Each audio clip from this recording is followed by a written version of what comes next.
Good evening, everyone. Can you hear me? Hello. Let me see. Let me go to the YouTube Good side. evening, everyone. Oh Can no. you hear me? Hello. Okay, forget it. I'm on the StreamYard side. Every time I go to, I don't know why I echo. Unless I mute the StreamYard side. I don't know. I take it my mods are in place. Hey, Kimberly, Joanna. Good to see you, Sarah. Thanks for being here, Sarah. Jamie. Chari. Jackie. Jackie, you're funny. Your comments always crack me up. Kel's Love and Life. Hi, welcome.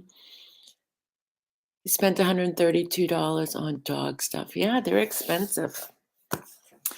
They're expensive. I hope you bought your dog some toys. Hi, Debbie. Okay. What a day on the internet today, huh? On YouTube. It was lit. It was lit because of Scooter's.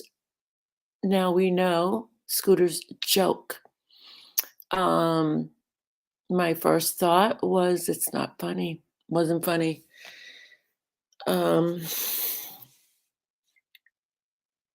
And if you look at Dorothy Surviving the Storm's community post, I don't think she thought it was funny either. So when someone is the brunt of a joke, a joke. If someone's the brunt of a joke, it's never funny. Never. Never. The least that can be done is an apology, and I don't believe I heard that. I did watch part of Scooter's Live, and I guess I'm referred to by her as a hate channel because I had a guest up Buddy Cat was moved to on my channel the other night, and I gave her the opportunity to speak. She's been hurt. She feels hurt. She has a right to feel what she feels. In my take on Scooter, well, first of all, I don't hate anyone. And if you look at the quote I put in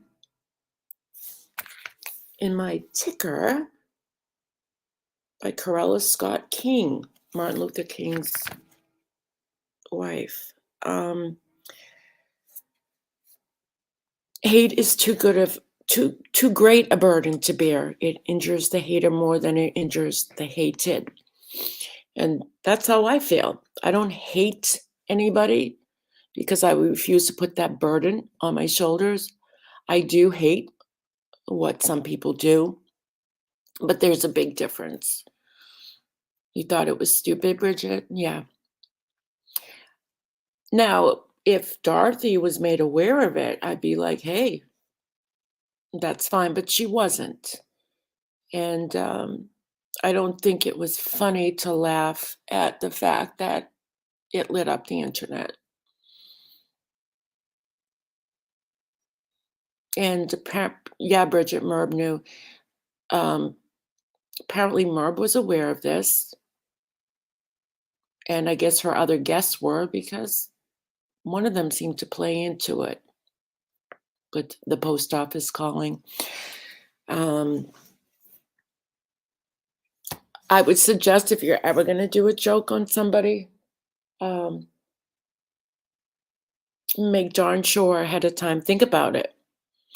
And if you have 1 ounce of thinking this might hurt them, don't do it.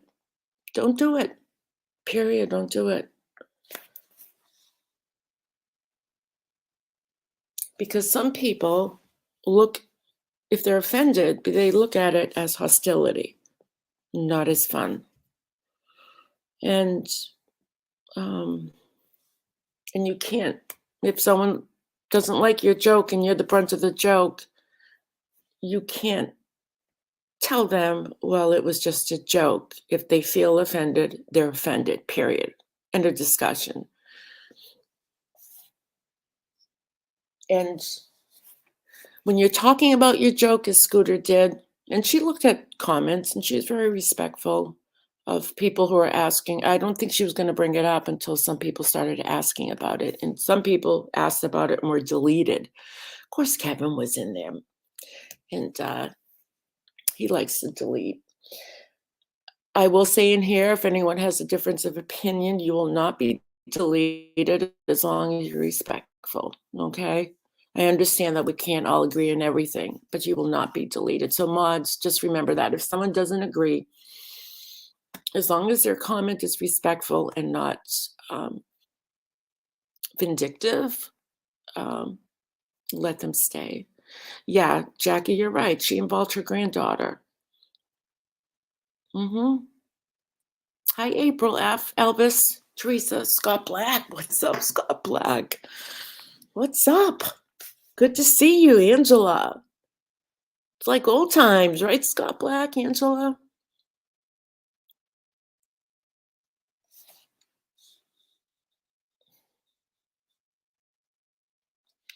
So humor basically only works if the recipient, Dorothy, responds in the way that you would expect her. And I don't think she did.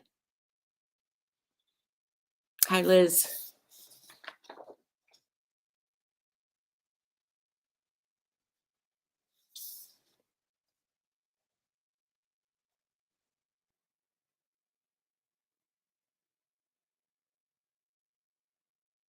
And, Scooter, and I think she did well with it. You got to be prepared to be shunned after your joke, especially by the person um,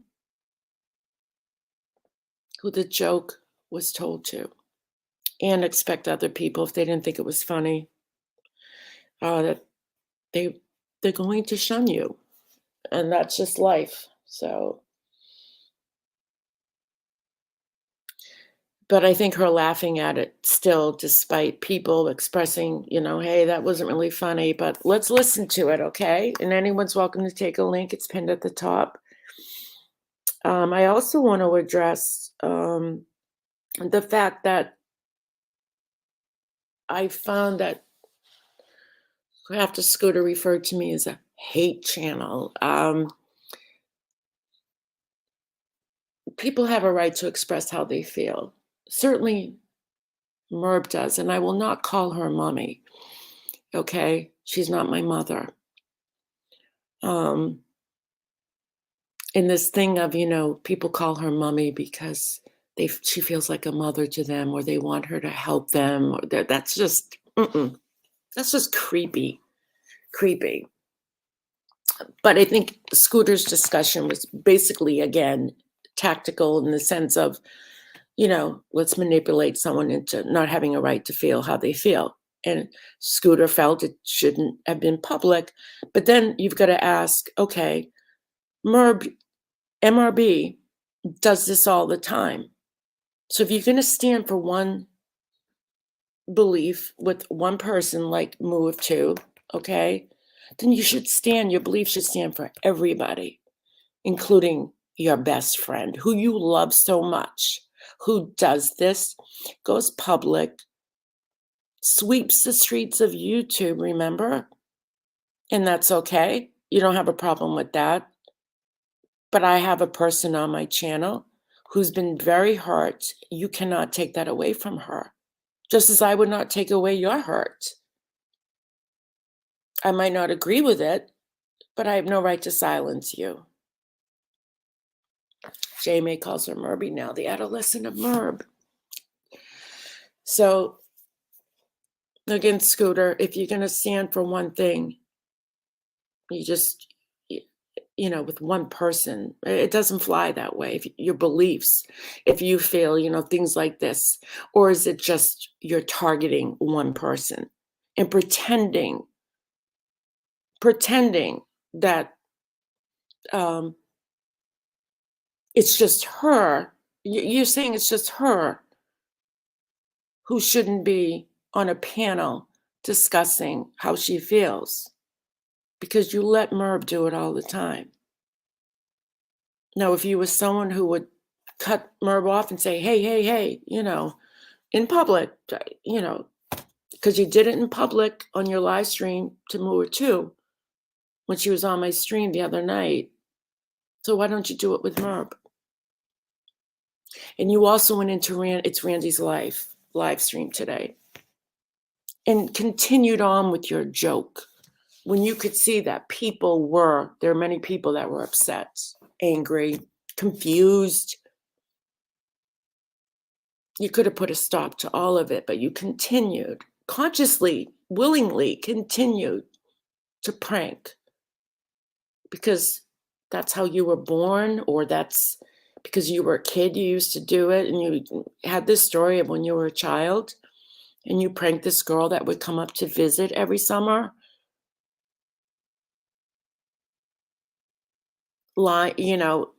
joking to her about getting involved with drinking and all these bad things.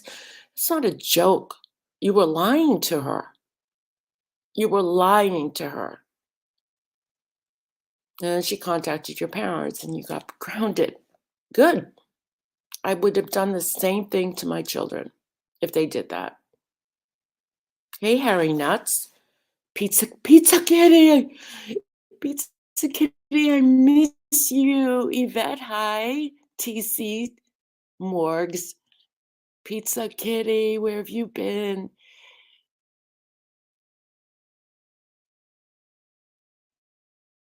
Love the name Harry Nuts. Okay, so let's listen. It's going to be audio, okay? And again, after we listen to this, if anyone would like to take a link, you're more than welcome. Scooter, you're more than welcome to come up. I will not allow the chat to bully you. I have mods. You will be treated with respect, as I do all my guests. And for the OGs who know me, who've been around with me from day one, they know this is how I am.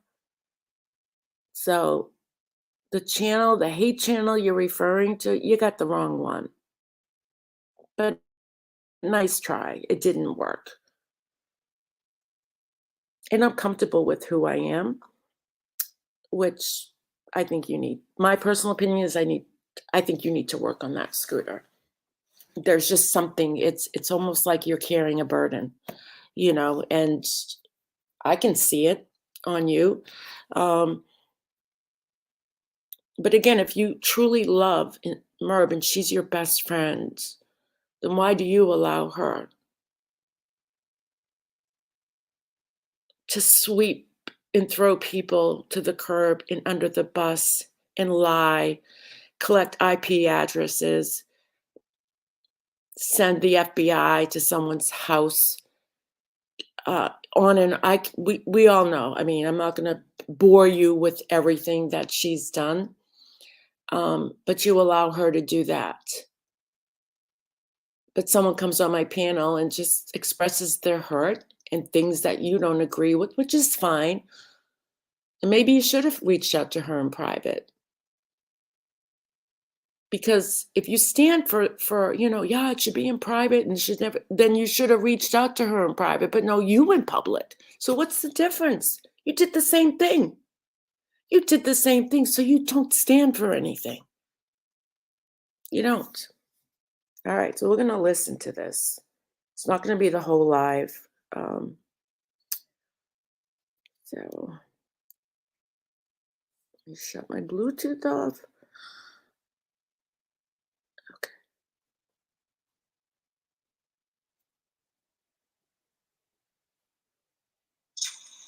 Okay, I talked to Carolyn. We talked a couple times, all right? I have it on a little bit of a fast speed. I can't slow it down because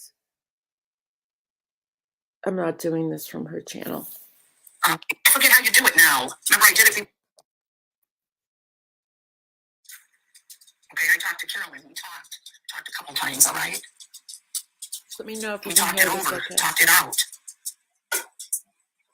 Took a while, but we got, we got past it, okay? And yeah, you were right. I confided in you and another person, and you both were there for me. And I said that to you in Slack, but you told me you didn't even read it because you didn't want to read any comments in there. That's when you were leaving the channel, okay? I told you I wrote. Oh, sorry about that. All right, I'm going to pause it for a second. But you have to Actually, do it now. Remember, I did it before. first of all, before I continue this, Slack needs to be deleted. The whole thing. Get rid of it. Nothing good is coming out of Slack.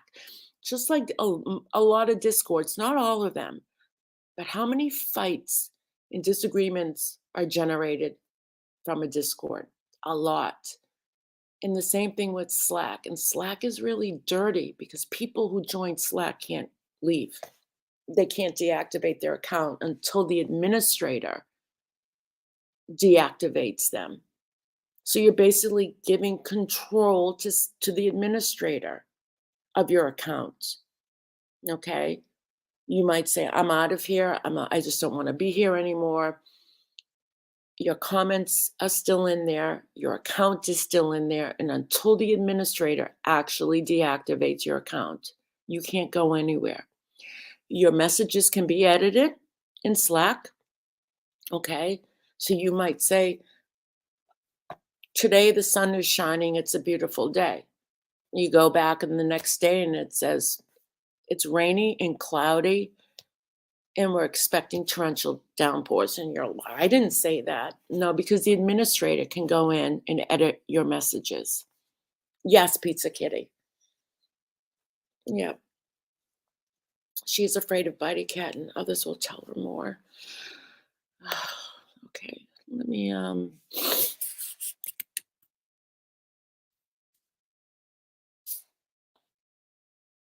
1 second, please.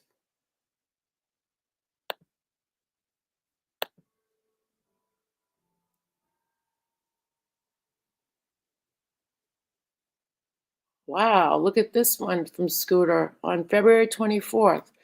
Liar, liar, Natasha's vajazzle granny panties on fire. And you call me a hate channel?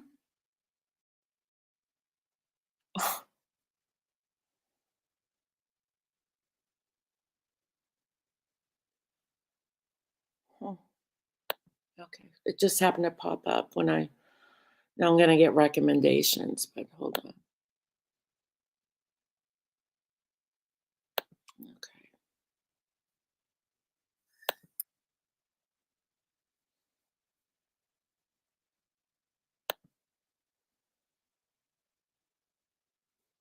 Let me know if you can hear this. Just press a 1, okay?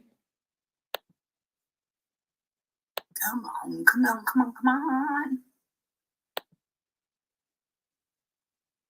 Oh my goodness, and I don't know how to do that. How to get over there.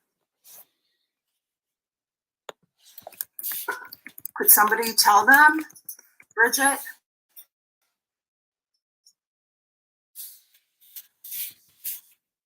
Hey, Lex.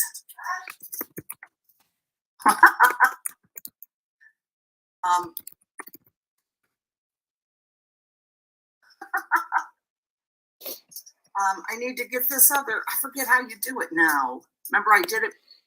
Peace. Talked a couple times. Okay, here we go. I did. Maybe it's somehow only on your computer, not your phone. Oh, okay, I'll figure it out. Just let me go ahead and do this. Thank you, Lex. It's covered under fair use. I will be pausing once in a while to do commentary. Okay.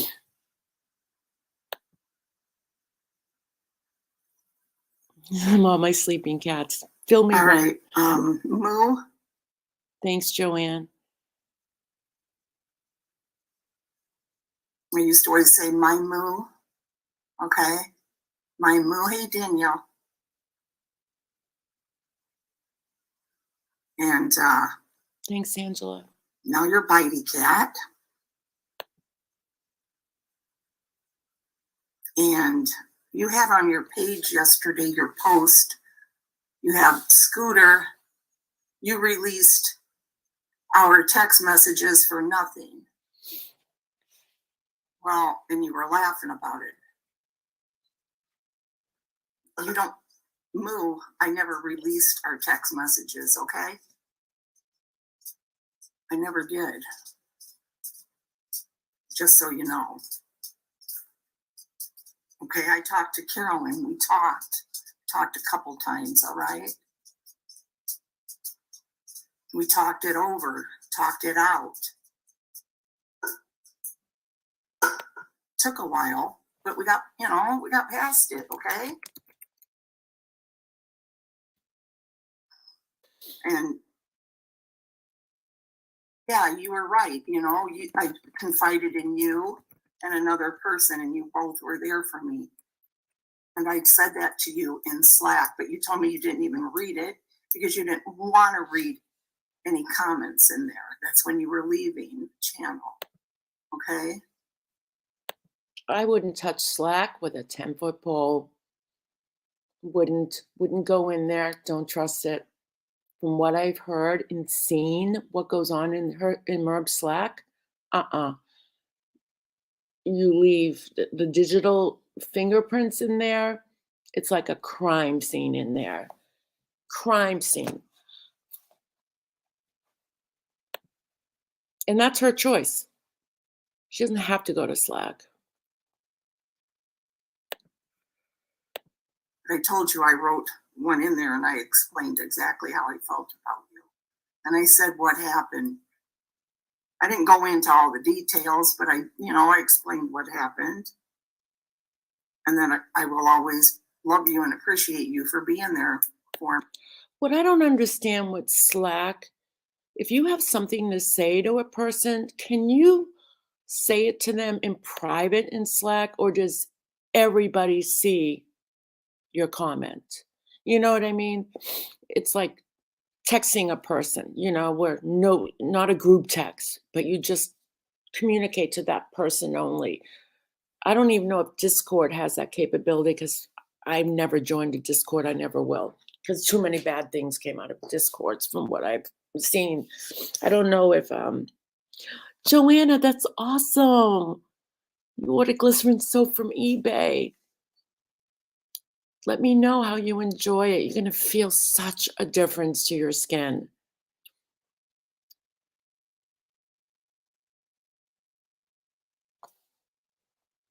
Slack is for businesses, like your manager. It's for the way their employees to communicate. It's really no one on YouTube that I know of has Slack. It's Discord. But Slack, like I said, gives more privileges to the administrator, like editing messages, not letting you leave. It's like going to jail.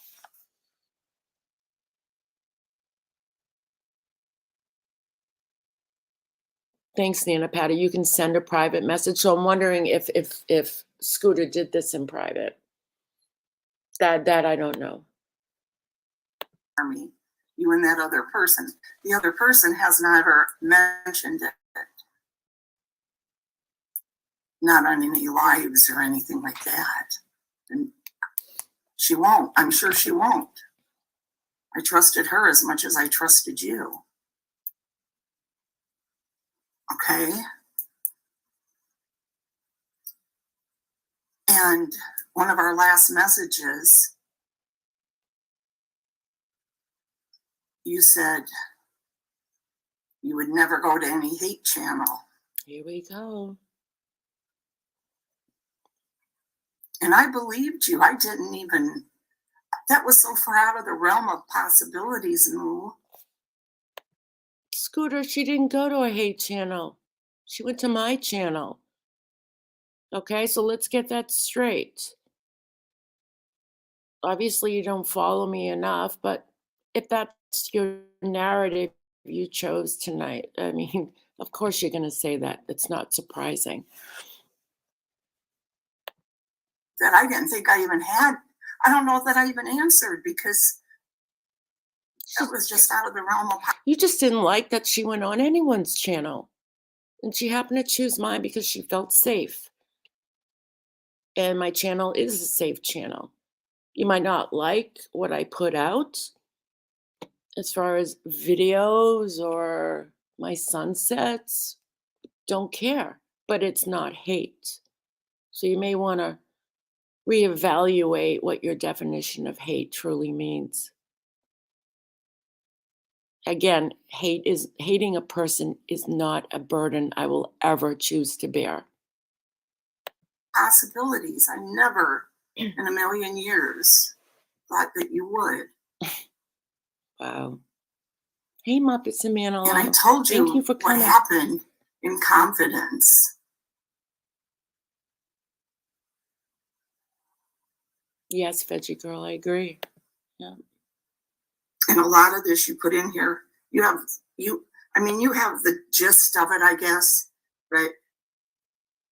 I And feels bad. let me go through it really quick to make sure if there's anything. I'm not going to argue with you about Carolyn.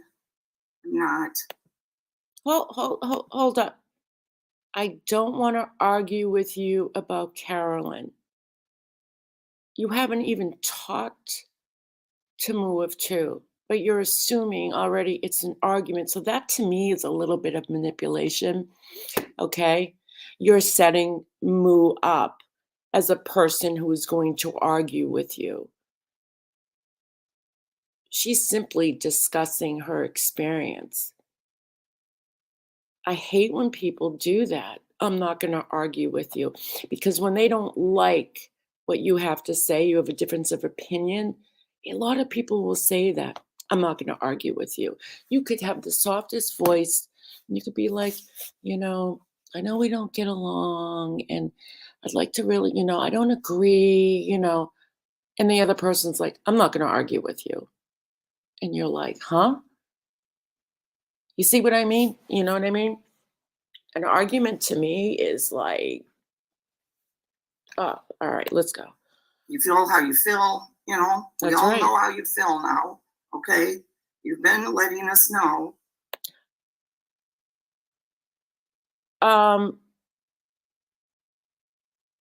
She's not doing it to let you know.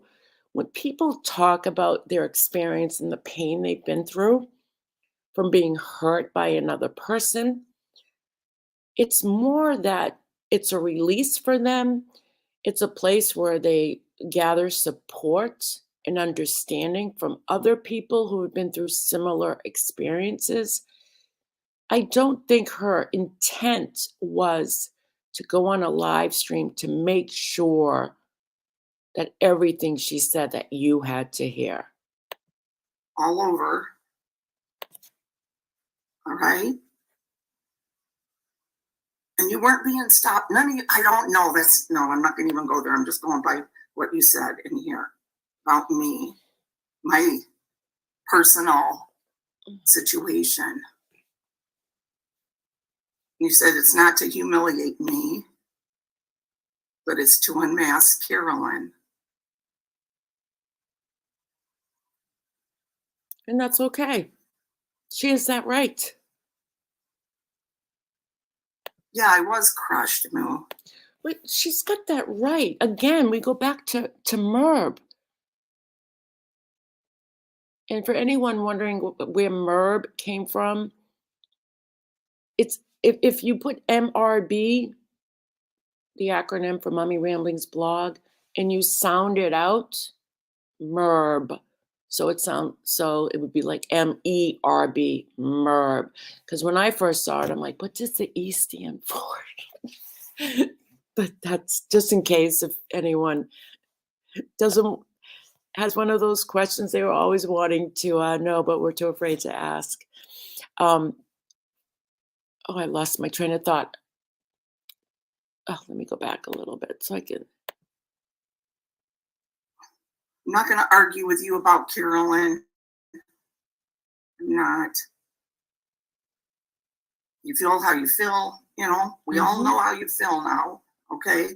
You've been letting us know. I don't think you really know how she feels. No. Over. All right?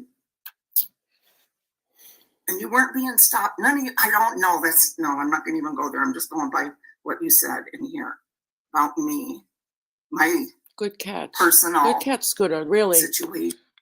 I respect her for that. It's so easy to get off track, right? And just to fleeing thoughts that come in your head. I respect her for that she's staying focused. You said it's not to humiliate me, but it's to unmask Carolyn.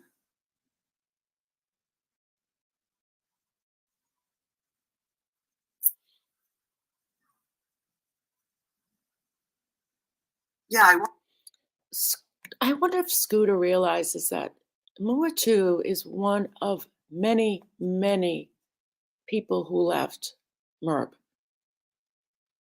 That these people are not making up their stories. And there is so much proof out there. You can't help but trip over the proof. And yet, Scooter, you align yourself with MRB, who is yet to bring any proof to the table. I'm not saying you can't hang out with MRB. No one can make anyone do that or saying you have to leave. But I will say that you are the company you keep, and that's what happens. I always looked at you as someone who is logical. Um, I've liked you, but as time goes on, it's becoming more evident to me and a lot of people that you're carrying a burden. And because what you preach, like you're doing tonight, you're not practicing with MRB. You cannot say, you shouldn't do this, you shouldn't do that, but you let Carolyn do it. So it's a little bit confusing. And it kind of tells me that you might be dealing with something, or maybe you're fearful. I mean, if you're going to preach things to move to, and about what she should do and what people should do in general, public versus private, then why aren't you practicing exactly what you're telling her with everyone? Because that's how it should work. Was crushed, Moo. But it wasn't when we left North Carolina. It was great. That was your experience, Scooter. But your experience doesn't reflect everyone else's experience. So I think, two people? Let me go back to StreamYard so I can see your chat. After that vacation, how many of her subscribers, the people on vacation, left her, right? Left her channel, unsubscribed. I can think of, I think, 2. So that's your experience, and no one's taking that away from you. And you're right, we can't speak for other people like that. Like, if that's your experience, Scooter, then that was your experience. I think especially at the point where she lost her iPhone and that whole debacle thing that went down, I would think at one point, Scooter, you had concerns, right? You had concerns for her. And maybe behind the scenes, you certainly probably talked to her. But her actions haven't changed since then. She went live the other night to sweep the YouTube streets, and she needs a new broom because the one she's got isn't working.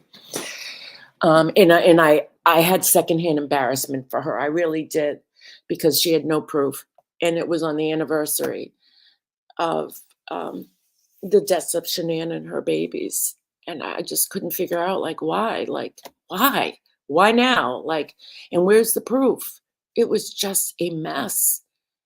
And if anyone's going to take down her channel, or not take it down, but if her channel is going down the drain, as people refer to it as, it's not our actions. It's her own doings. So we're all willing participants, and she's willing to go on a live and just do what she does. And it blows my mind sometimes, the things that come out of her mouth. It's like she's just telling a story of what she perceives things to be. And then you wait for that proof because she's always saying, I got the proof, I got the proof, and it never comes. So it's just this one big novel, and either you agree with it or and your subs are just like, I agree, I agree. And it's like, what? And that's dangerous because anyone could go on a live stream or make a comment and say, you know, um, something horrible about a person, or did you hear Joe Smith got busted for a crime? He robbed a bank last week. And people automatically be like, oh my God, he's a horrible person. Yeah. And I heard that he shot a person. They didn't die, but they're in critical condition. And people run with it with no proof, right? With no proof. And that's when it becomes dangerous. Or people being accused of being pedophiles, you know? And there's crazy enough people out there that will find them and perhaps take them down for good, for good. So do you see how dangerous it is when you don't come with proof? It's absolutely necessary. And I remember a friend of mine had to go to court. He was wrongfully accused of something. There was absolutely no proof. No proof. Now listen carefully, lean in. He was a wreck. He has a family, a career. He was wrongfully accused of a crime that not only cost him tens of thousands of dollars for an attorney to defend himself, but it almost ruined his career and it put him in a bad depression. He asked his attorney, how can people do this? How can it get this far where it's actually goes to court and is heading toward a trial when there's no proof? And his lawyer said to him, anybody can accuse you of anything in this world, and you could end up in court. All you have to do is say something, call the police, and it's not like what we see on TV. Well, there's got to be probable cause, and no, their probable cause in real life is they look at okay, so it's like the scale of justice, right? Well, it was more apt to happen than not. And that's the magistrate, one person making that decision. Or if it goes to a what are those juries that before trials? Okay. So anyway, this is the end of this story is basically he was accused of robbing somebody of narcotics. There was a private investigator hired. There was an investigation after the trial. He did end up, um, was it dismissed? It was eventually dismissed after 2 years. Grand jury, thank you, Hurt Locker. After 2 years, it was dismissed. But it was found out later that this person's daughter was struggling with addiction and stealing her own family members' medication. And in order for her to get a refill, um, and her mother supposedly was on this medication, in order for her to get a refill, she needed an early refill. So she calls the police and makes a police report that they were stolen. Calls the doctor's office. Doctor's office is like, do you have a police report? Yep, she got it. And she took someone down. So that's just an example I'm giving as how dangerous just what we say, how um, how far it can go. People can even be killed over stupid things. The Salem witch trials, that was all gossip. Two little girls, 12-year-olds, playing and gossiped and lied about these people being witches, and they were hung. Wasn't then, it was later, a couple days later. Okay, Mo? It's a couple days later. So that's wrong.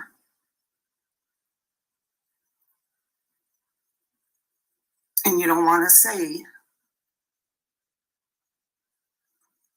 why and what happened. The truth, anyway. Okay, right there. Telling Moo you don't want to say what happened, the truth anyway. That's gaslighting. That's manipulation. When you try to make someone question their own reality, that's gaslighting. When someone's like, if you say that enough to someone, after a while, they're like, maybe it didn't happen, or maybe that's the way Moo sees it. You can't take that away from her. It's just how she sees it, just as you see it your way. There's no handbook.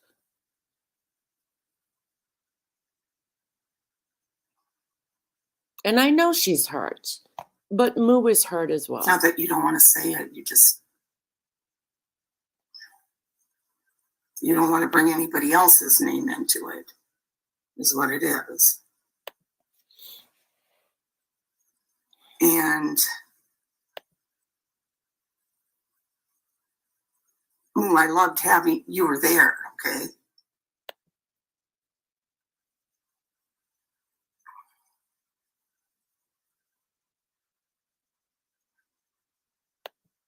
And yeah, I cried a lot. I wasn't crying on the way home. I wasn't. I was happy. I didn't want to leave everybody. I've said a million times I fell in love with everybody there, okay? We thought everything was perfect. Except for a couple of things that, whatever you guys know about those. No such thing as perfect.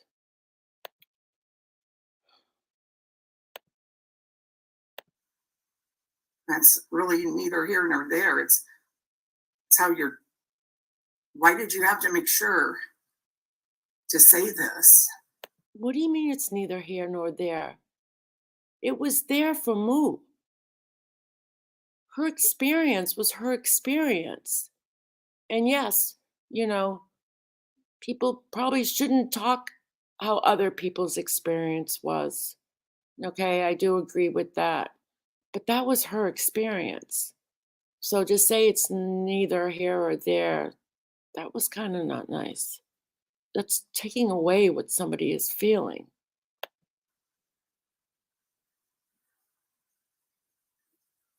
No. And I wanted to just reach out to you, okay? I've been debating all day, thinking I should text Moo and just tell her, ask her why. Why did she do this?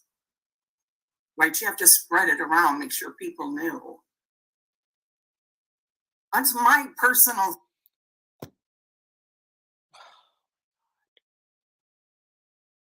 I want you to think of this as she's talking. All the things that MRB has done and is doing. And why can't she apply this? Why is she applying this just to Moo and not her best friend who she loves so much, MRB? Thing, okay?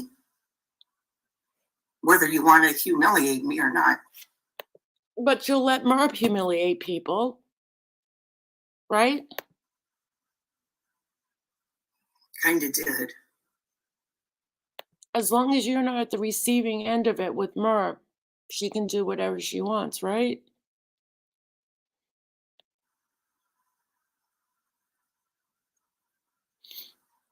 Some of this is true. You were.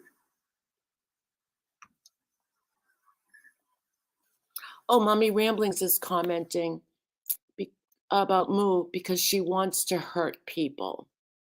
I'm looking at the chat. because she wants to hurt people. She's referring to Moo. You think Moo just woke up one day and just says, I just want to hurt people today? No, no, that's not how it works.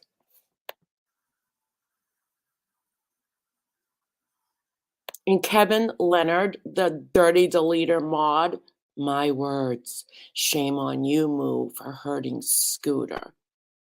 That's so cult-like, okay? That's being part of a mob. God forbid they say, hey, she's hurting too. I hope you work it out with each other. No, there's Kevin, my words, shame on, and he's in all caps. Shame on you, Moo, for hurting Scooter. Hmm.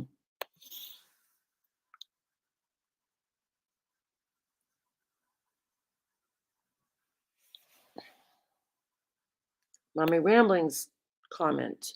She takes pleasure from hurting others. How do you know that, Merb? How do you know what pleasures Moo or not? Obviously, you're speaking from your own experience. You're talking about yourself again. She takes pleasure from hurting others. No, Mommy Rambling's blog. That's what you do because we've seen it.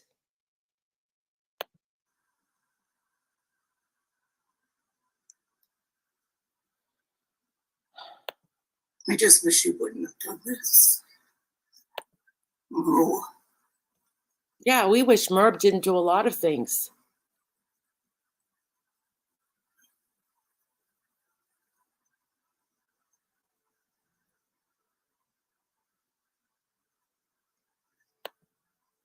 you said yourself, I hold things close to my chest. And I do. I'm picky about who I really share things with. Okay, another comment from Merb in Scooter's chat. Don't let her make you feel like this. She does not know what love is. Mic drop, okay? Merb, you don't know what love is. The way you treat, and I've talked about this before, the way you treat your husband publicly is shameful, degrading. Love is patient. Love is kind. Sound familiar?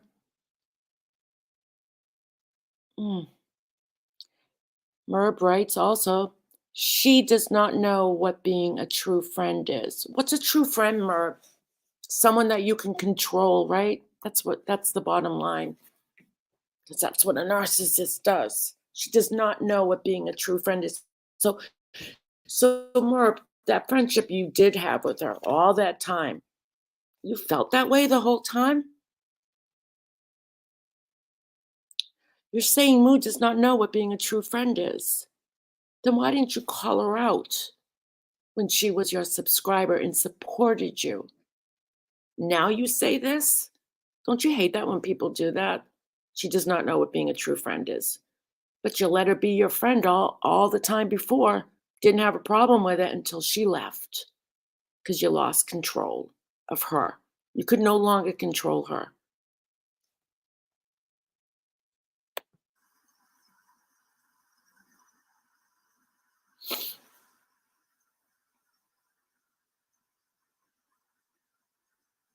And I said I wasn't going to cry because I want to be crying. It's over and done with. I don't know why it has to. Because, yeah, the truth sometimes hurts. And I do feel bad that Scooter is near tears. And I feel bad for Moo, and I feel bad for everyone who has to go through this crap. In the bottom line, the common denominator is Merb. And Merb, you need to stop. Just stop it. Shred your spreadsheets. Get rid of your Slack. Focus on what you came to YouTube for. Remember when you first decided you want to become a creator on YouTube? Go back and remember, why was it that I wanted to come to YouTube? What was it that I wanted to give to the community? Because you're not doing it. You've turned your channel into a horror show, and so many people are getting hurt. And yes, sometimes they hurt back. It's human nature,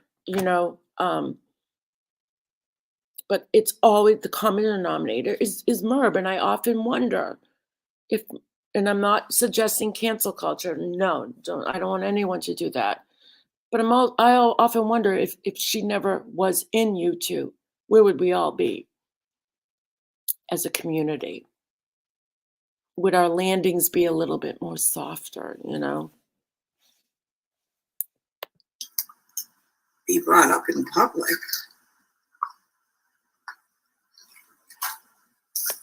So, Kevin, why aren't you deleting comments like Rosalita Marie's comments? It's obvious.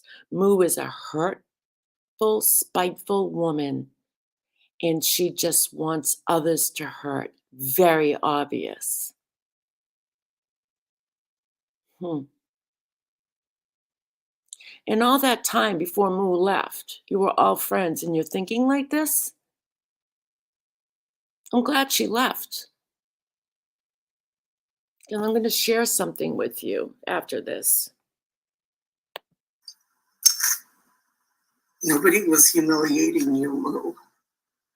Nobody. She felt humiliated, Scooter. You can't take that away from a person, how they feel. She felt humiliated.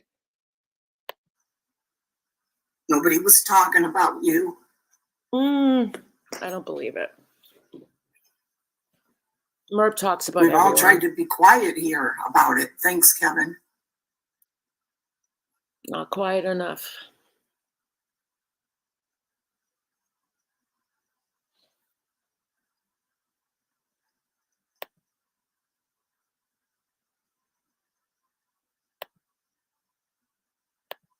Let's speed this up just a little bit.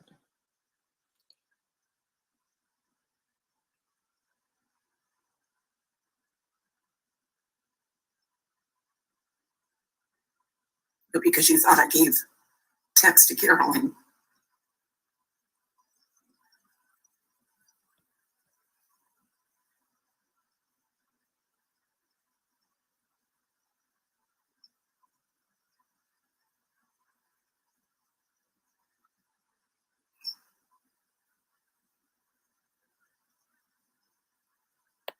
Unfortunately, Scooter, I don't know if that's true or not, to be honest with you. But just us all knowing how MRB is and all the shitty things that have been proven that she's done behind the scenes.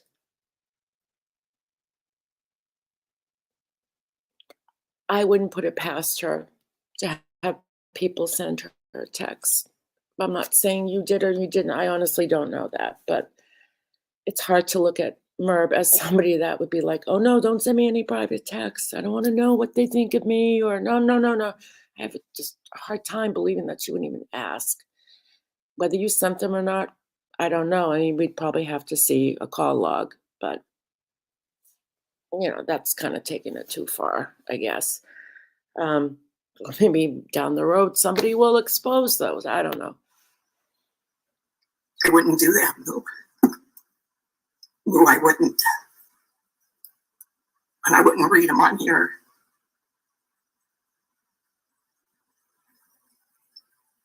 Doesn't it suck, though? So if it's true that Scooter never sent Moo's text, and I don't know, but doesn't it suck? It's like everyone gets a turn, right, Scooter? Everyone gets a turn on YouTube. Imagine how bad people feel when MRB calls out lies about people doing things that they never did. Obviously, you're upset. You're crying a little bit. So put yourself in other people's shoes. That's what it feels like to be on the receiving end of somebody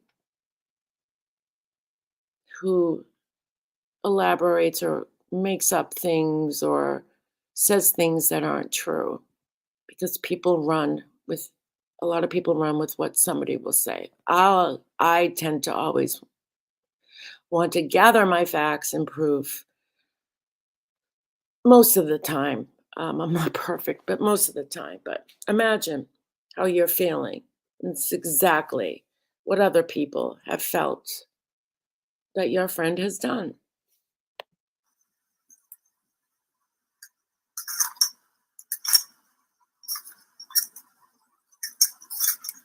Thank you to the other person for not saying anything.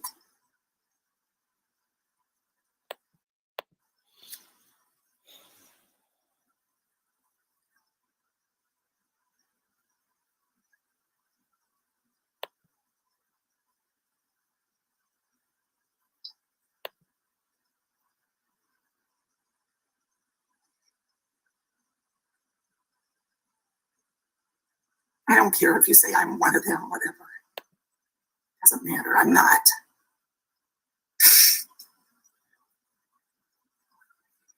It's true. You really can't trust anybody on YouTube. You really can't.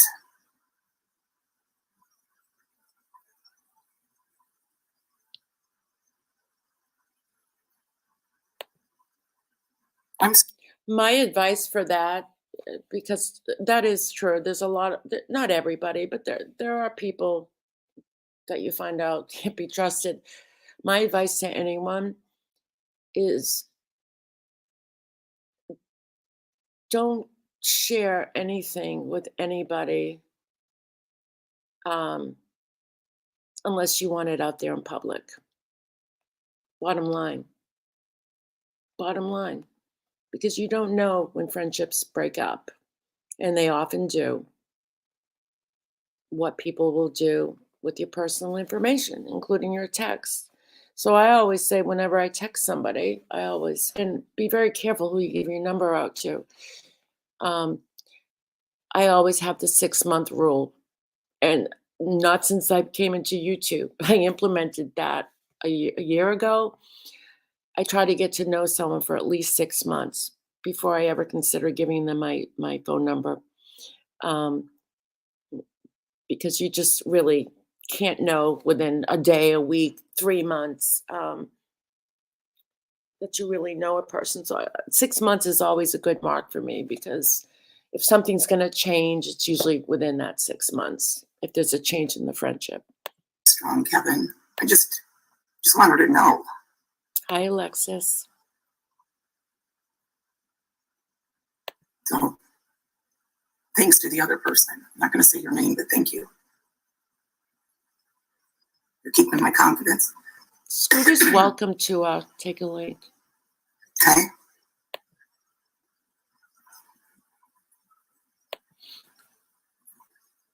Hey, Blackie. Please don't talk bad about her.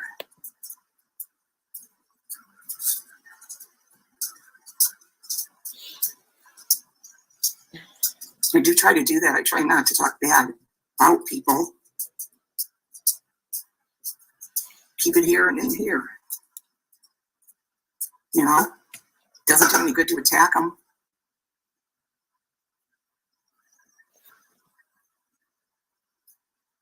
But it's okay to express what you're feeling. Oh, and for the phone call, yes, that was a prank. Okay. Okay, here we go. I think it was my idea. Okay, somebody. Okay. Wait a minute, let me It was pause funny. this. Okay, that's the end of the mood two one. Now, this is somebody asked. Let me look for the question. Oh, I think they were deleted. Kevin was on a delete roll. If anybody, with the incident with the Dorothy surviving the storms, and if anybody hasn't seen the clip, go to Hell to the No. Or I can play it. Or if you've all have seen it, I can just continue. But if you'd like me to play it. So Scooter admits to pranking or a joke on surviving the storms, Dorothy, pretending that she called Scooter while Scooter was on MRB's Live. So do you want me to play it?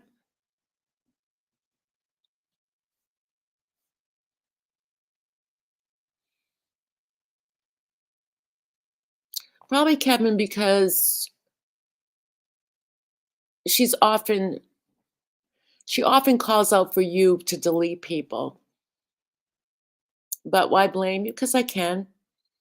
Why does Mer blame people for things that aren't true?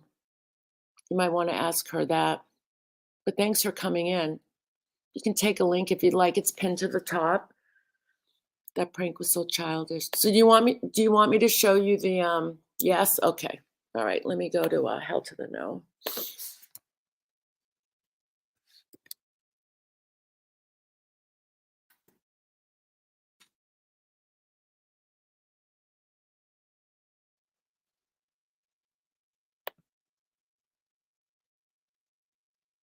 I don't know if there's music in here that I could get in trouble for. Hold on.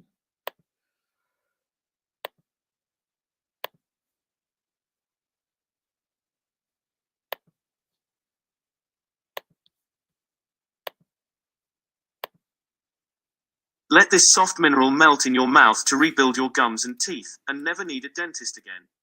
People are fixing their receding gums, decaying teeth, gingivitis, and tooth.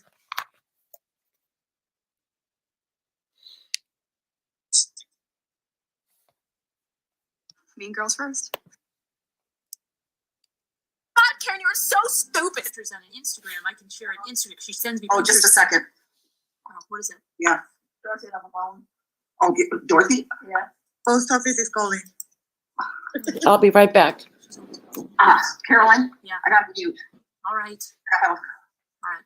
Don't say it. Don't say it. Who's the other client? Did you guys see that Letitia Stack is having a competency? Really? Yeah, she's going to have a hearing on the 25th. That's stupid. Yeah. Yes. Hey, Patty. Patty. I know, right? It's so embarrassing. Oh, what is it? Yeah. Dorothy on the phone. Oh, Dorothy? Yeah. Post office is calling. She's always got something. Caroline? Yeah. I got mute. All right. All right. Don't say it. Don't say Dorothy. Where's the other client? Did you guys see that Letitia Stack is having a competency? Now I look like a total asshole. So pathetic.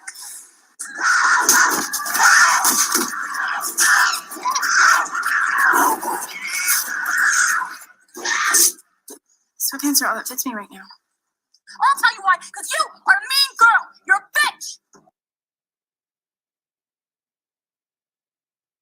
It's the Hell to the No channel, Jeanette. It's back again. It's back.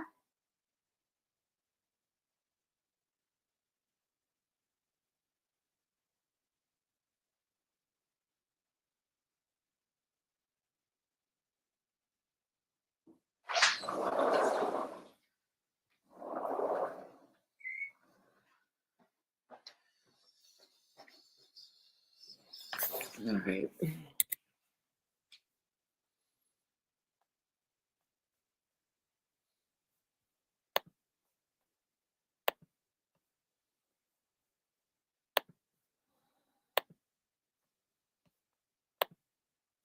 Come on.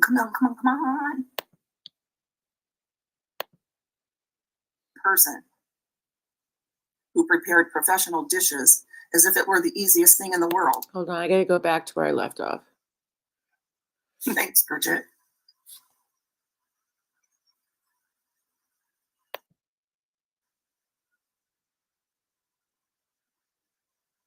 I'm not telling Moo she can't fill.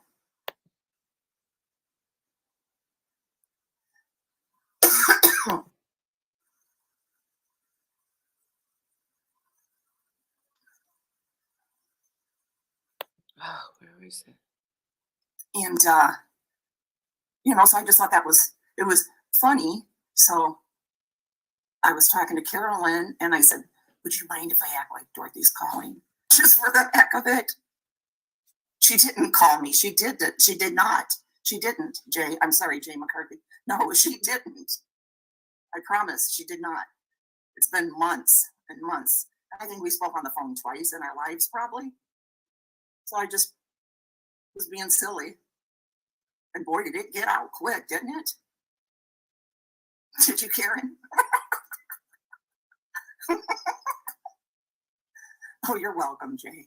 Then I see, wow, this is causing a great big old to-do, wasn't it? It gave people something to talk about, I guess, right?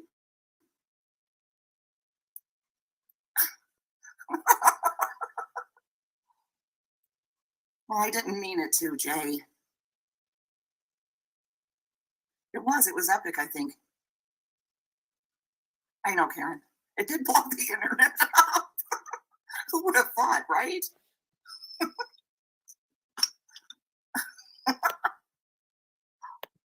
I don't know what's so funny about it. Dorothy wasn't aware of it. Like I said, if it's offensive to even one person, it's not a joke. And it was offensive to Dorothy if you read her community posts. She wasn't too pleased. I mean, if you're gonna, I don't think it's a joke. It's more of a,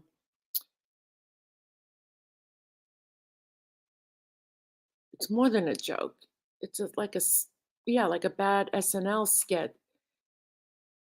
And why wouldn't you reach out to her? You reached out to Merb and everyone else saying, hey, well, let's do this or that.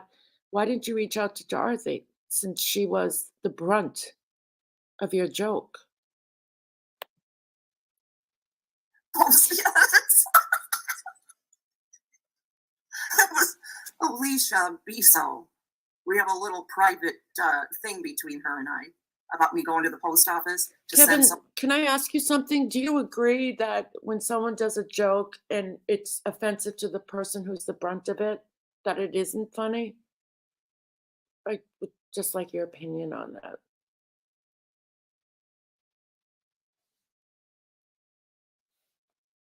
Somebody a card, and so she's been teasing me. That's our humor, and she was teasing me, and she says the post office right at that time.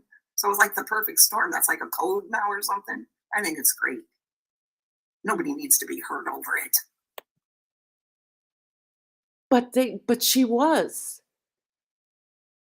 You didn't even ask her ahead of time.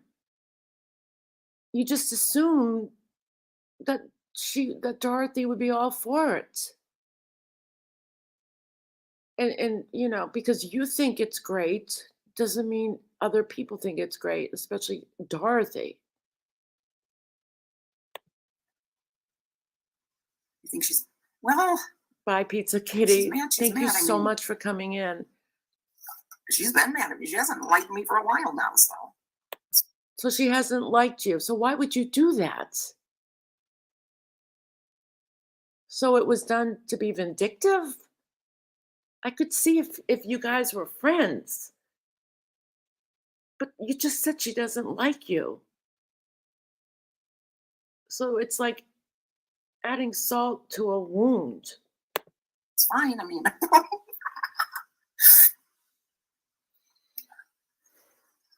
staying classy. I don't. No, Dorothy didn't know.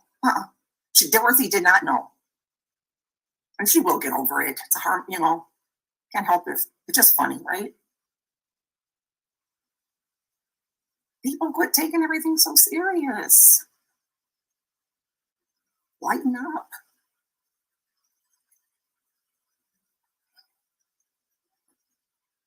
Staying classy. I don't care if you stay in here as long as you stay classy, right? Oh, you work in the morning. No, I wasn't mad at all. It was funny. What were you heard about? You thought I was? I will say this. I do respect her honesty. I will say this. She doesn't try to coat anything over. I will say that with Scooter about this. She's being honest. No coffee and donuts. I was teasing. You have to remember that about me, coffee and donuts.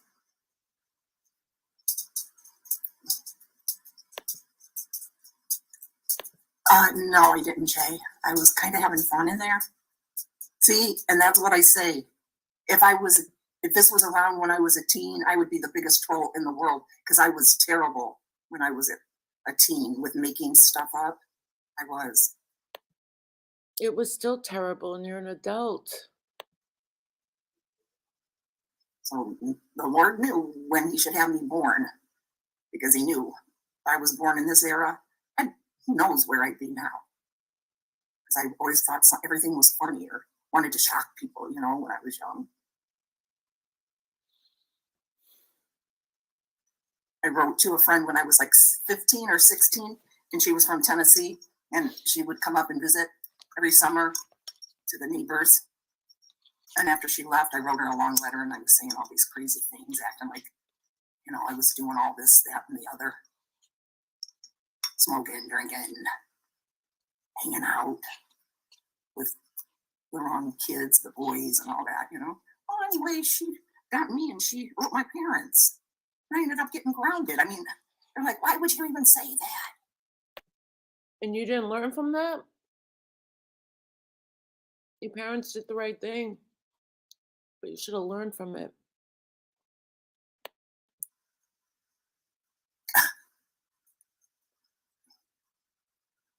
Yeah, I do, but I don't want to give it out, Jay. But thank you so much. Oh, so this person, Jay McCarthy, is asking Scooter for her PayPal because he wanted to send her something, but she has one, but she won't drop it in her link. But she has her super chats on. That's interesting. I wonder why she won't drop her PayPal. If someone asks for your PayPal, of course you should drop it. I mean, when people want to donate, obviously they want to. It makes them happy. So, and a lot of people aren't using super chats because they do take a huge chunk of it. Okay, thanks, guys. It's almost done. Let me get the story from Stephen King's son. Okay, that's it. I'm going to play something. Hold on. Oh, where did it go? Give me 1 second, please. I'm going to look for it.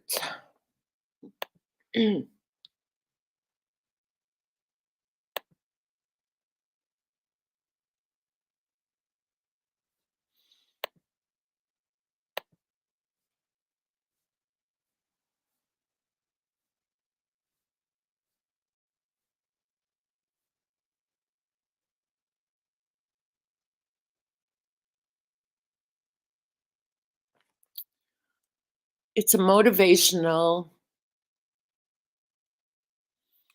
I played it before, not a long time, but I really enjoy it. And I'll let you listen to it. Kind of puts things into perspective for everybody. Let me just find it.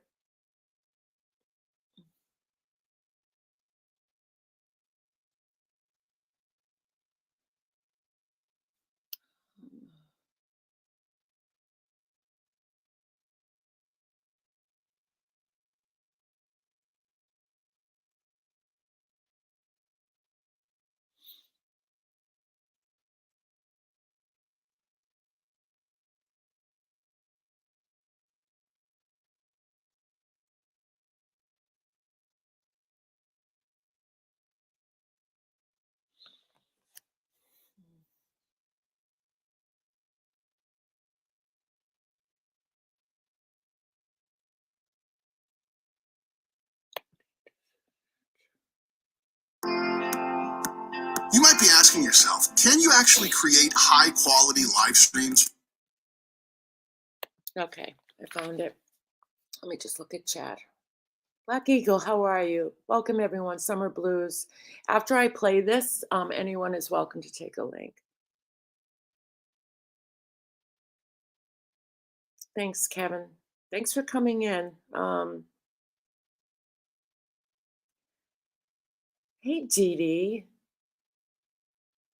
Nice to see you. Muppets and Manilow. Hi, honey. Nicole, Dana, Leslie. Okay, I'm gonna play this, and then anyone's welcome to take a link after. Okay, here we go.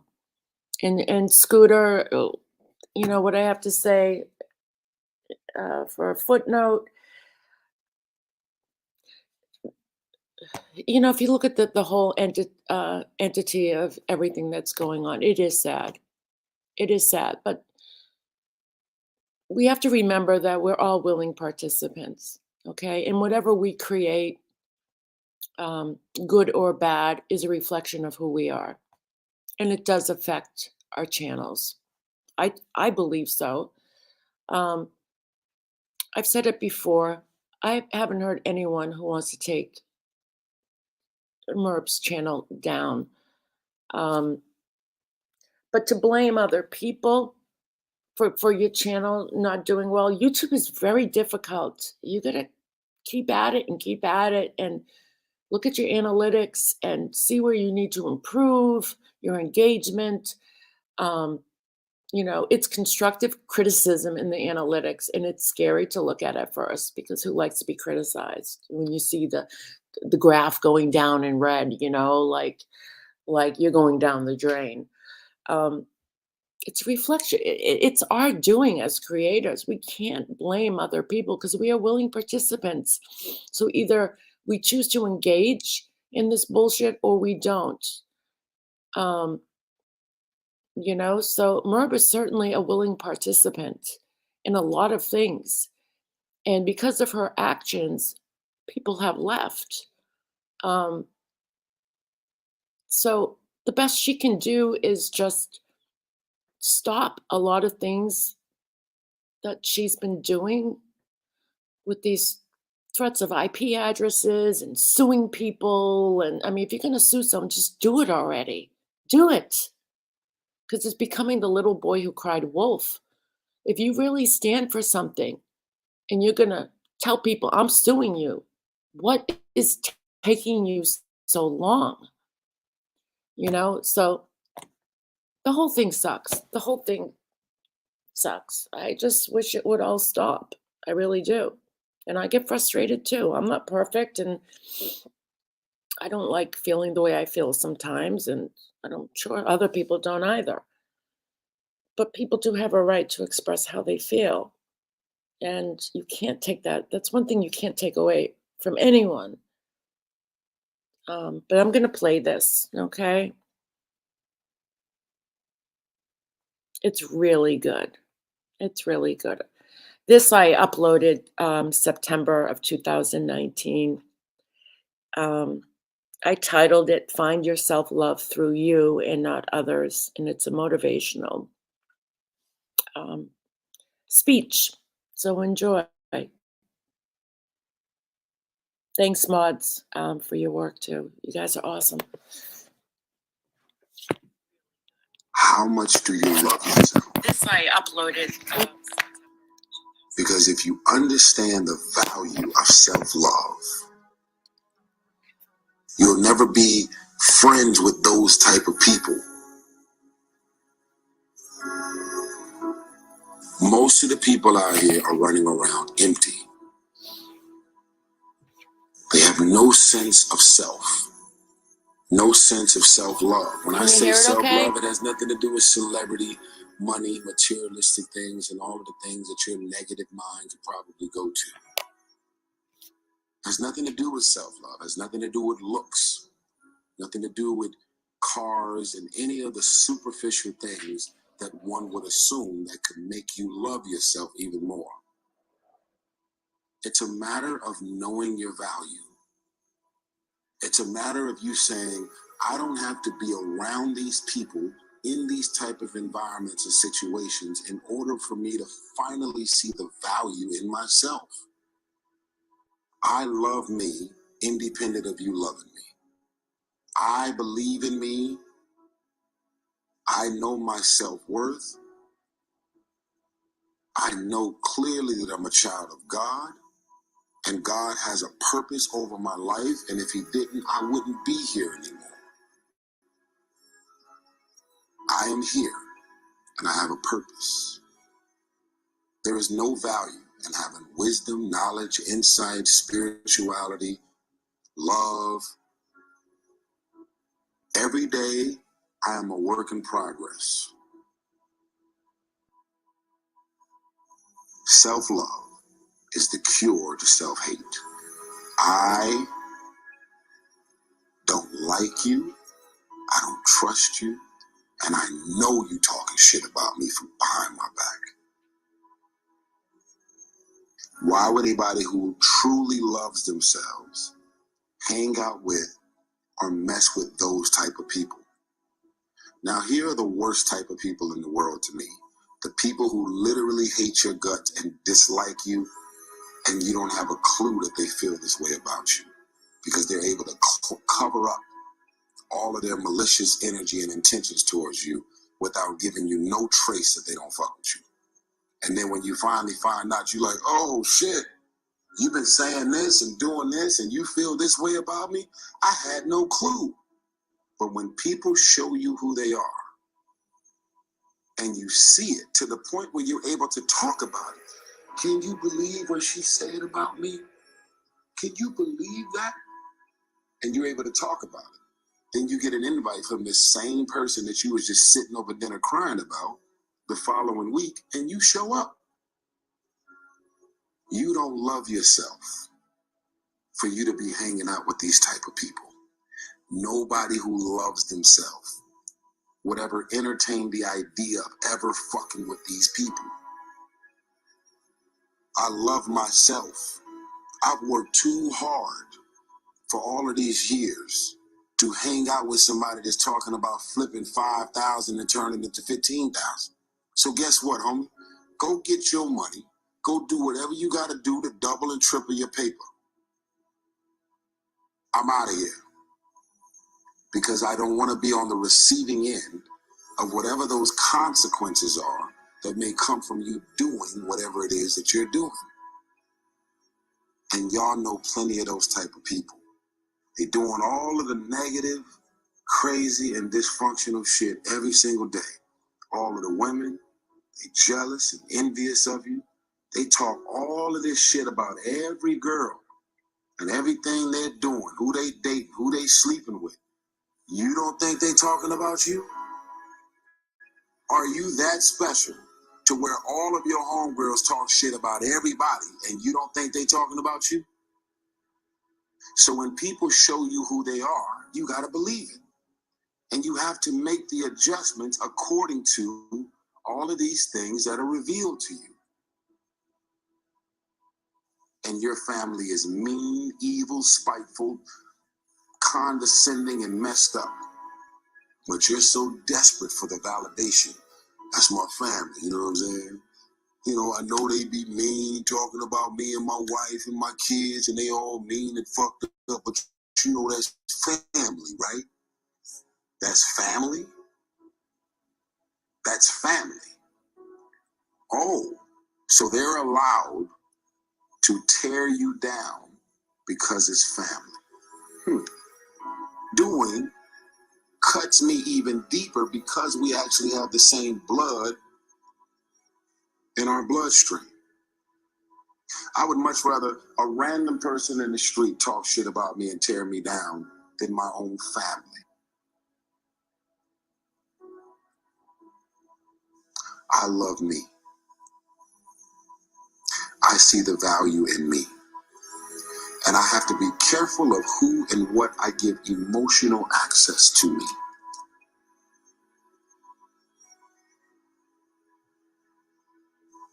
My daughter has gave me a bottom line. My daughter has created new standards for me. My daughter has changed my life forever. I didn't know what love was until she got here. What does that mean? It means that you will never see me in a random club. You will never see me at dinner if my dinner isn't purpose-driven.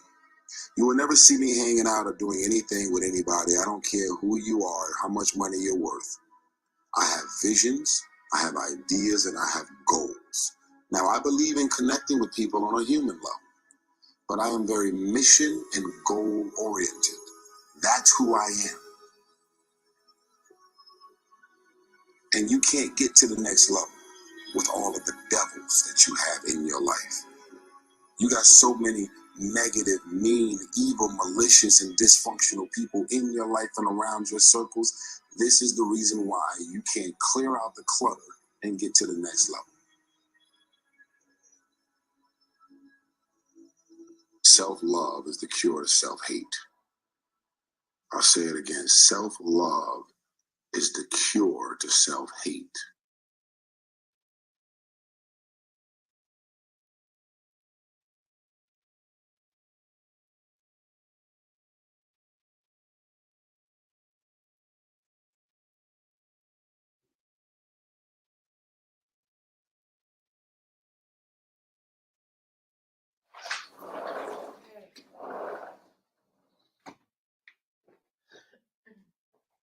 What do you guys think of that? Oh,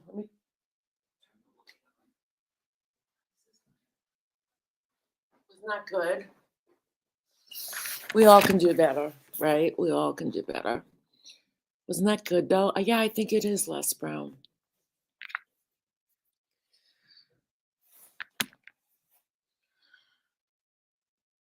Yeah, it does, Dana. Oh, no porn tonight. It's not the right night. I know I told you to come in next time. Oh, no, I said next week. Oh, it is next week. It's Monday. Almost Monday. It is Monday. Not tonight, love chat. All right. Anyone want to come up? So somebody was asking about coming up with somebody.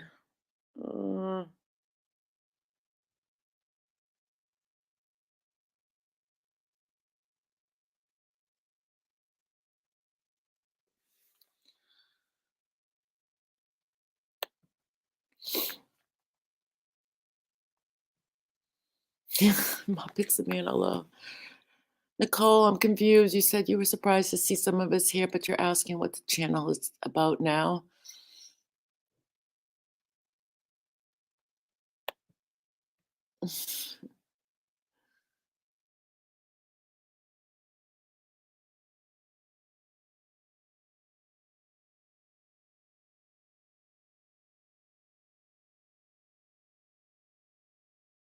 I booted myself out, or it's the connection.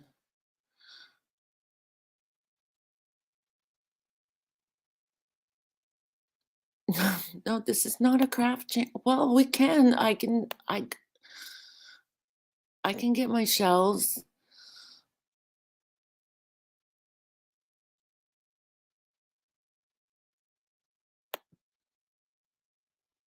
I can get my shells.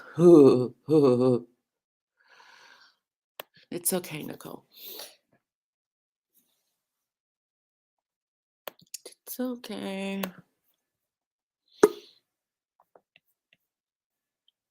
Oops. Okay. Joanne, your face is showing. You know that, right? You don't have to. Okay. I'm going to add you, okay? Can I ask you a question? Hi. Hi. How are you? Good. Good. I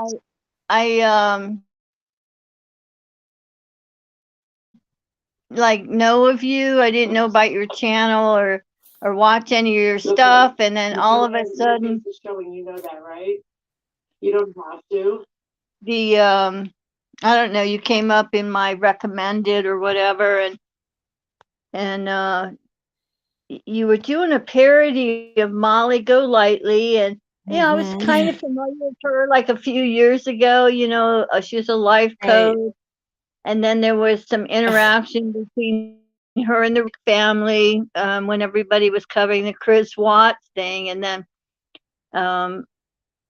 I just thought you were so funny, and Thank I you. was laughing out loud because I'm the kind of person, I'll be in a movie theater with 300 people, and something will happen on the screen, the whole audience cracks up laughing, and I just sit there and I look at it, and mentally I'm thinking that was funny or something, but you know, a sense of humor is very, very selective, like what kind of jokes people laugh at and what people find amusing. And Yeah.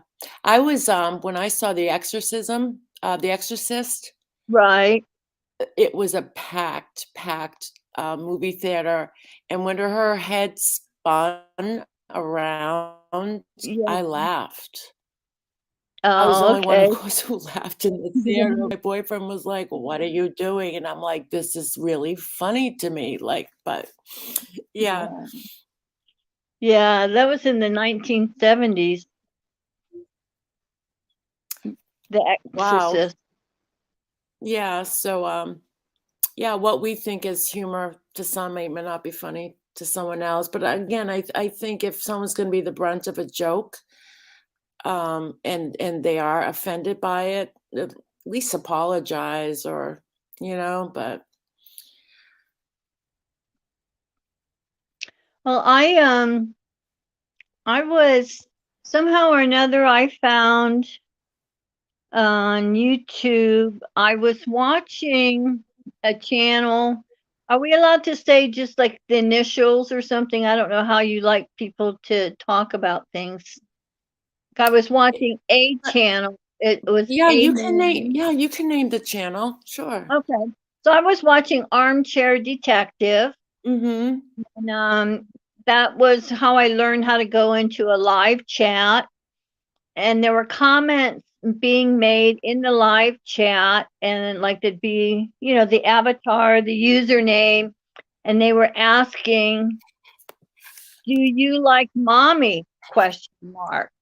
And then Armchair, you know, he said something about like the kitchen, or that's not a real kitchen, or and I was like, I didn't know who mommy was and all of that. And so I was curious, and I went over and looked at that channel.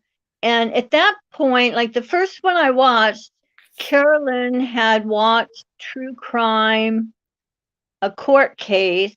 She had like pages of notes on like yellow stationery paper, and she was sitting, the camera was on her, she had glasses, and she would talk, and then she had like this mild kind of sarcasm, and then she would like look up over her glasses and things, and it was funny because it was like a real subtle kind of thing. Yeah. And this was, there was no panel, there was no Chris Watts case, there was no discovery. It was just like listening to her talk. And so, I'd spend 10 minutes and I'd come back, and then I was there during the Chris Watts thing, and she did things like her community people would send her an email and maybe they'd attach pictures. So like one Tuesday night or something, she'd say, "Okay, we're gonna look at the Ramblers' pets." And then, screenshots came up of different animals, or people took pictures of their garden. And these Mhm. women were like, there were a lot of like perfectionists, and they all had like really admired the victim of that crime, Shannon Watts, for like how perfectly clean her house was. And that was something that they strived for. And So that's how you, got to know, MRB's channel. yeah. And Okay. so my, all I did was watch, watch. And then Yeah. I very slowly started to like maybe type something in the chat. Mhm. And I grew up very differently than a lot of people. I'd say, I had a very dysfunctional childhood. So I wasn't taught any of the like manners. And so I didn't understand, like, when you enter a chat room, there's, like, etiquette, YouTube etiquette. Who would know that, you're supposed to say hello to the host, hello to the moderators, and then you can share an opinion or talk one-on-one to somebody else in the chat. Mm-hmm. And I didn't know that. I didn't understand that. Never heard of such a thing. And so, and I didn't have like what I don't know what the word is. I guess it's just manners. I wasn't raised with manners. I lived in a house that the pork chop fell on the floor. It got picked up and eaten at dinner. That Right. there were like 6 kids. It was Catholic, Irish, alcoholic, the CIA family, and so anyhow, I sent in some. I don't know if I sent in pictures of my animals. I sent an email and said I really enjoyed seeing the other Rambler community, and here's my pets. And then one day I took my tablet and I made a really small little video, like out in my backyard. And to my amazement, Carolyn put it on the show. And then, like, I would say, and you know what that is. And then I'd pause. And then Carolyn would talk during the live stream and say, yeah, that's a garbage can. And then I'm talking and I'm going, yeah, it's made out of metal. It'll last 50 years. Nowadays things are made out of plastic and they crack and you got to buy another one. And I was just kind of just being myself, being at home. I'm in the Midwest, I'm in Ohio. It's just a very boring, sedate kind of life of a retired person.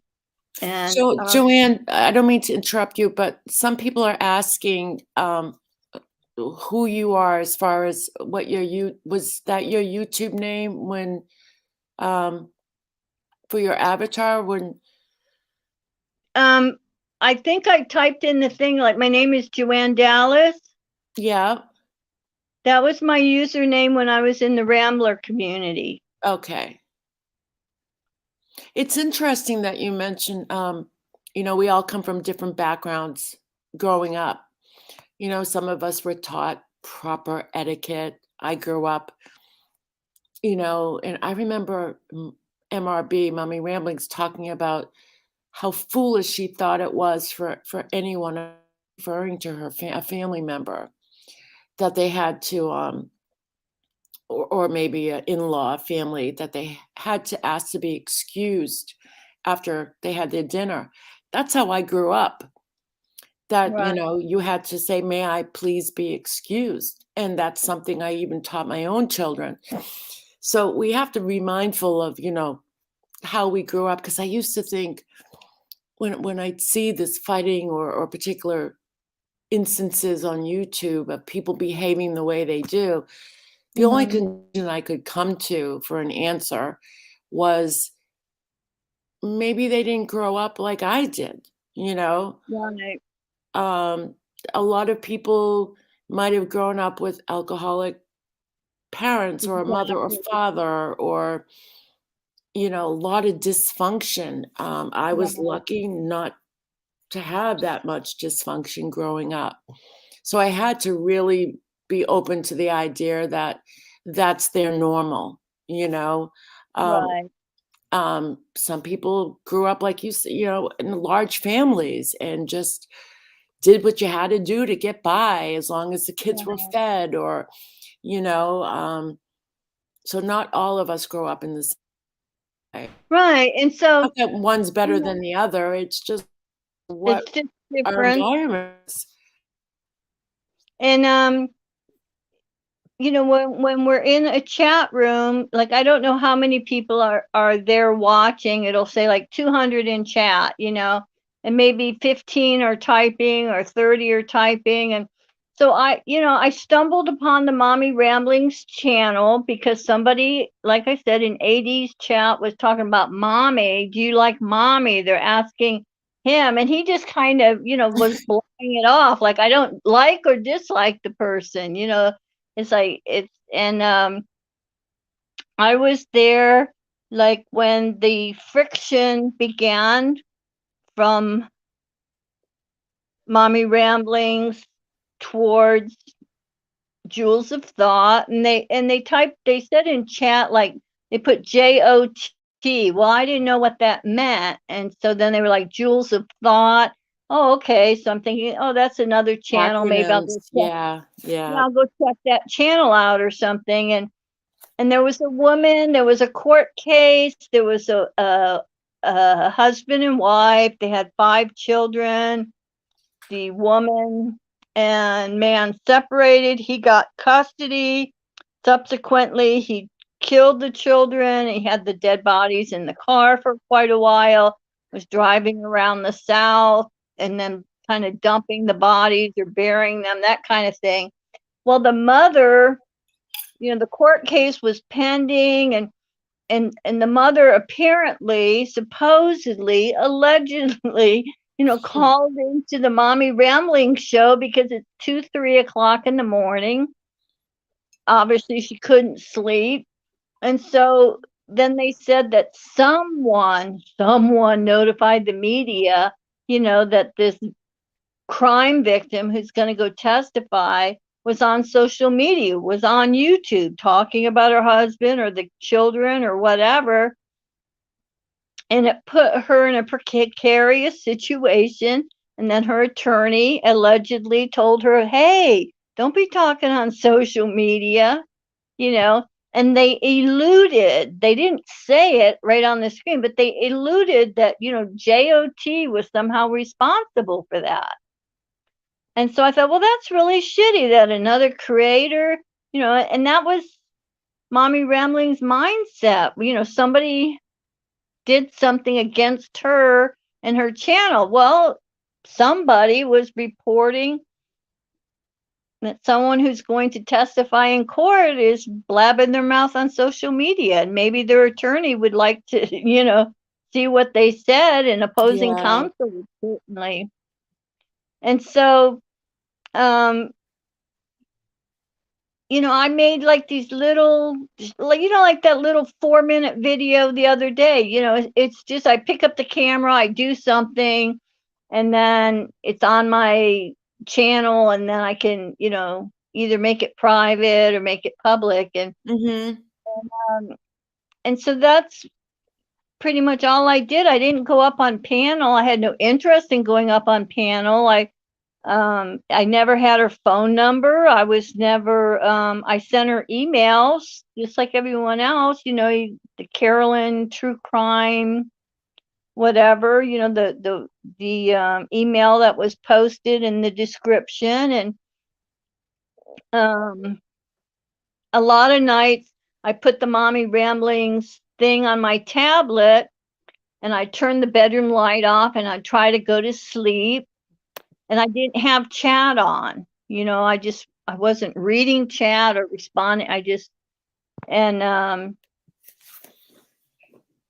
It was like, it's like if somebody had, I'll just make my own analogy. It's like she had a box of Beanie Babies, right? And then she reached in the box and she picked up a Beanie Baby, and that would be me.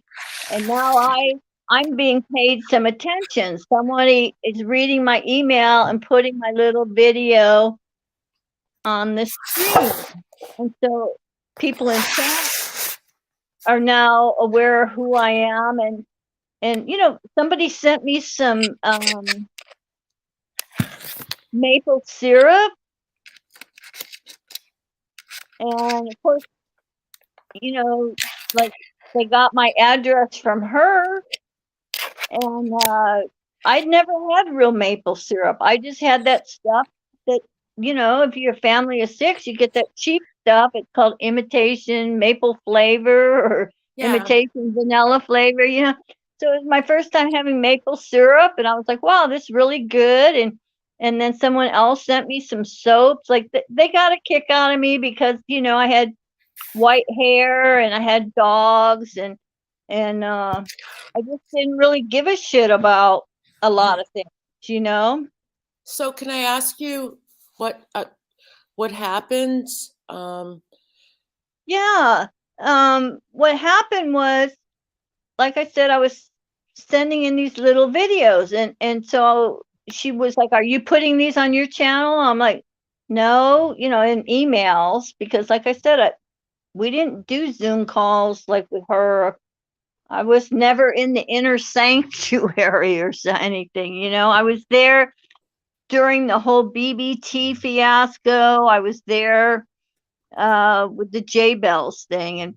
And so what happened is she was doing like opening up a telephone line, putting the number up on the screen. Anybody can call in. And we got these really bizarre phone calls. Like somebody would call in and say, "I'm a foster mother and I found the 3-year-old floating dead in the pool." And I thought to myself, this sounds really, really hokey. I'm not buying this at all. This woman is giving very graphic, disgusting details about a dead body in the pool. And I was a nurse, I was a registered nurse for years, so I know all about dead bodies or whatever, Yeah. and I just thought people are just pulling her leg. And why isn't this woman have the discernment, the intelligence to say, "Thank you for calling, but I don't think this is appropriate for my station or my channel," or Right. whatever, Right. right? So I say all that because it was in me, it was my urge to like protect Carolyn. Mm-hmm. I wanted to protect the host. Like, hey, I think you're being taken advantage of here. I think someone's just mocking you and calling in and they're giving you this story. And there's Joanne, probably can you hold on for 1 second? Just for 1 second. I don't mean to interrupt. Surviving the Storms, can you take a link for just a couple of minutes? oh, that's probably more important focus because of what's No. I been don't going want you to on. leave. No, not at all. I don't want you to leave at all. Okay, it's pinned. It's pinned to the top. Joanne, please stay. I don't want you to leave. She can't stay that long anyway. But I want you to stay, okay? Okay. All right. Thank you. Hello, Dorothy. How are you? How are ya? Good, good. So I know you can't stay that long. I appreciate you taking the link. So there's so much confusion with this thing with Scooter and you not knowing about it. And can you just kind of clarify it in, 10 words or less? No, I'm just kidding. No, you don't have to use 10 words or less, but and what your thoughts are. And you don't have to. If you don't want to, I understand too. But I think it will help a lot of people. Sweetheart, I don't know if it's my internet or your internet, but all I heard was like Morse code. What was the question again? Okay, can you hear me now? Yeah, now it's perfect. Okay, so I know you don't have that much time, but I have time. Go ahead, sweetheart. I got time. okay, just a lot of people are just really confused. Scooter went live this evening and did admit to doing what she did, but said that you were not aware that it was a joke and that you wouldn't mind. And she also said she doesn't that you don't like her but you wouldn't mind. So I was just wondering what your thoughts What my are thoughts on this so we could just put it to rest. I don't know. There are different rumors going around. Apparently, I don't know why Scooter would include her granddaughter was standing there. I didn't think that was appropriate. Right. I think that Carolyn knew that Scooter was going to do that. She did. Scooter said she did know. Yeah. It's immature, and this is stuff that Carolyn does that continues to ruin her own reputation. Why would you do that? I would have no problem admitting if I did speak to Scooter. I don't think Scooter is a bad woman. I think that she, for some strange reason, just doesn't says and follows whatever Carolyn does, even when it's not in her best interest. But Scooter did this as a joke, but what I got from it was that jokingly she was accusing you of being a mole, or Did it go it was on just further? so bizarre, huh? I only saw the part where she mutes herself after her granddaughter says it was Dorothy, and Yeah, then and then she says to her granddaughter, don't she say her tells name. Carolyn that she's going to mute, that she has a phone call because her granddaughter said it's Dorothy. And then you can hear Scooter saying, "Don't ever say Dorothy's name Right. again." So Then weird. she doesn't really, she mutes, then she unmutes, and there's this conversation. I put up a video on my channel about it. That I haven't heard. Then What's there's the this conversation about, Carolyn's live, but I'll let her know that she needs to text you. And I know that you're talking to, and it sounded like Save Robbie, but I'm not 100% sure. Someone else thought they heard that too. And Robbie doesn't speak to them, does he? no, Carolyn You threw never him know, under though, the 'cause bus you a long time ago. Yeah. I guess you never know sometimes. No, but I mean, to me, it put you in a predicament where, Oh, no, I he would was feel like I'm accusing you. Yeah, because I'll tell you, the internet was lit, and of course, Scooter's still laughing about it. She thought it was the Well, greatest tell her thing. to thank you. She just rebounded my channel by like 30 subs after the Natasha fiasco. There you go. Scooter. No, but in all seriousness, I don't know why they would choose to do that, especially in a time where she's under such criticism. It's not a good look. They are tone deaf when they Yeah. do crap like this. I mean, why? I just don't get it. What were they hoping to accomplish? Was it to hurt me? Didn't hurt me. I brush shit like that off all day long. Go Google That's a good question, Dorothy. Like, I wish someone asked her that, because Scooter was answering questions when she went live. What was their goal? right. Like, what was it done for? All she kept saying, it was a joke. Dorothy will be okay with it. It I'm not was funny. angry about it. It's confusing though. Like, what was the end game? Why would you do that? But also the fact that you got to realize when people do something like this, it could Oh, put here we go. you in danger as far as being attacked. Pink Scooter's in here throwing herself in front of, it all to take the full blame. Scooter, you do this every time. Scooter, Every single time. Scooter, the link's on the top. You're welcome to come up. No one's gonna drag you. I won't allow it. So Yeah, I did do that, but I see one video. I could see where you did that. Okay, so maybe you don't know what precedes it. I did a video, and I was talking to Hooker on the phone. It was a couple of weeks back, maybe a week and a half ago. And by accident, I said I was just speaking with Scooter. And the whole video, I had to correct it afterwards by pinning a comment under the video. It was just a slip of the tongue. I don't know why I said Scooter, but it was Hooker I was on the phone with.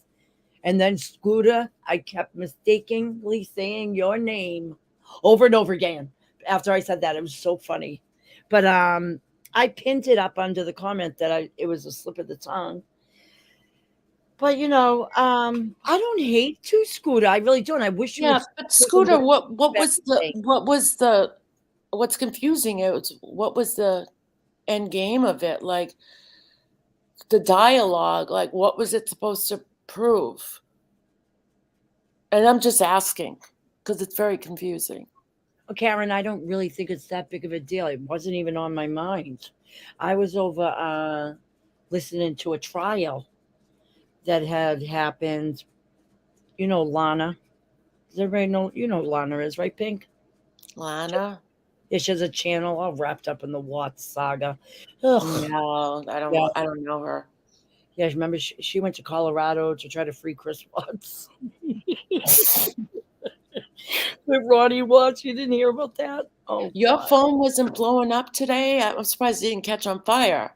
No, because I tell people, don't bring shit to me. I don't want to hear it. Yeah. Yeah. So they know better. Like, I sincerely will tell people, please don't write this to me. Don't tell you want to check on me. You want to call me to say hello? Great. Don't bring me mess. Yeah, Scooter, we know it was your idea. We're not debating that. We know that. Scooter, you go. All I said was that MRB was aware of it because you told her about it, so she was in on it. But yeah, no, we know it was your idea. I don't think anyone's saying it was Merb's idea. It's just a weird thing to do. I don't know if you guys realize that it falls flat. It doesn't go over well. And then people start questioning the motive. Yeah, what was the motive? That's what I don't get. Like, Yeah. it's like I missed something, or Well, that slip of the tongue did happen. all But- it looked like to me was that Dorothy was being accused of being a mole because Dorothy has expressed that she doesn't like Merv for whatever reason. And all of a sudden, you're pretending you're talking to her. Nobody knows it's a prank. And I'm thinking, oh my God, Dorothy is going to get so much hate for this, No, I didn't get any hate. you know? I But think there were a few videos. I did see me get tagged in something, and it had the word mole in the title, and I just didn't pay attention to it. I just didn't go watch it. If I was speaking to Carolyn, Pink, I'm a lot like you. If I was speaking to Carolyn or Scooter, it would Yeah. come out of my mouth.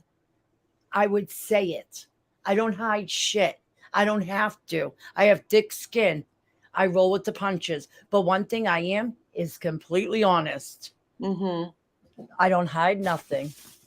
I don't do behind the scenes. I've never even participated in a group chat or a group mod chat. I don't do shit like that. They end up messy. Like Slack, that whole mess, that was avoidable. Don't do group chats. They always I wish she'd get rid of that Slack. There's nothing good that's coming out of it. nothing. It's a terrible situation to have. Yeah. I mean, people keep releasing screenshots and you wait for the shit that's probably going to come out. Like, they're not done yet. Yeah. So someone Antimone Lane is saying there were people who started to believe that you, Dorothy, had betrayed Natasha betrayed Natasha. It was bad out there. You saw what happened. She presented $189 dumbass. No. But I'm talking about from what Scooter Yeah, I know. did. Yeah. Yeah, but they're trying to say that I was a planted mold to take Natasha down. That's Yeah. true. She was already down. She took her fucking self down. Right. Oh, excuse my French. But what ended my friendship, or I wouldn't even call it friendship, my attempt to build a friendship. Nobody can get close to Natasha. You text her, she gives you pretty much one word answers. She hardly says anything. She's very guarded because of her, I guess, past experiences with people.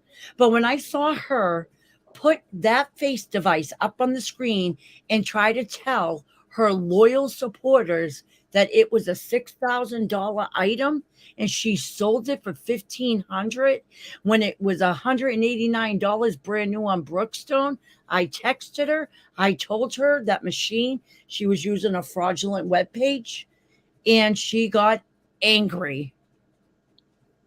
She knew what she was doing. She was scamming those people, and I will not be friends with anybody who's capable of that. That's what ended our attempt to build a friendship. Period. That's it. Had nothing to do with MRB. Nothing. I don't like MRB for my own reasons.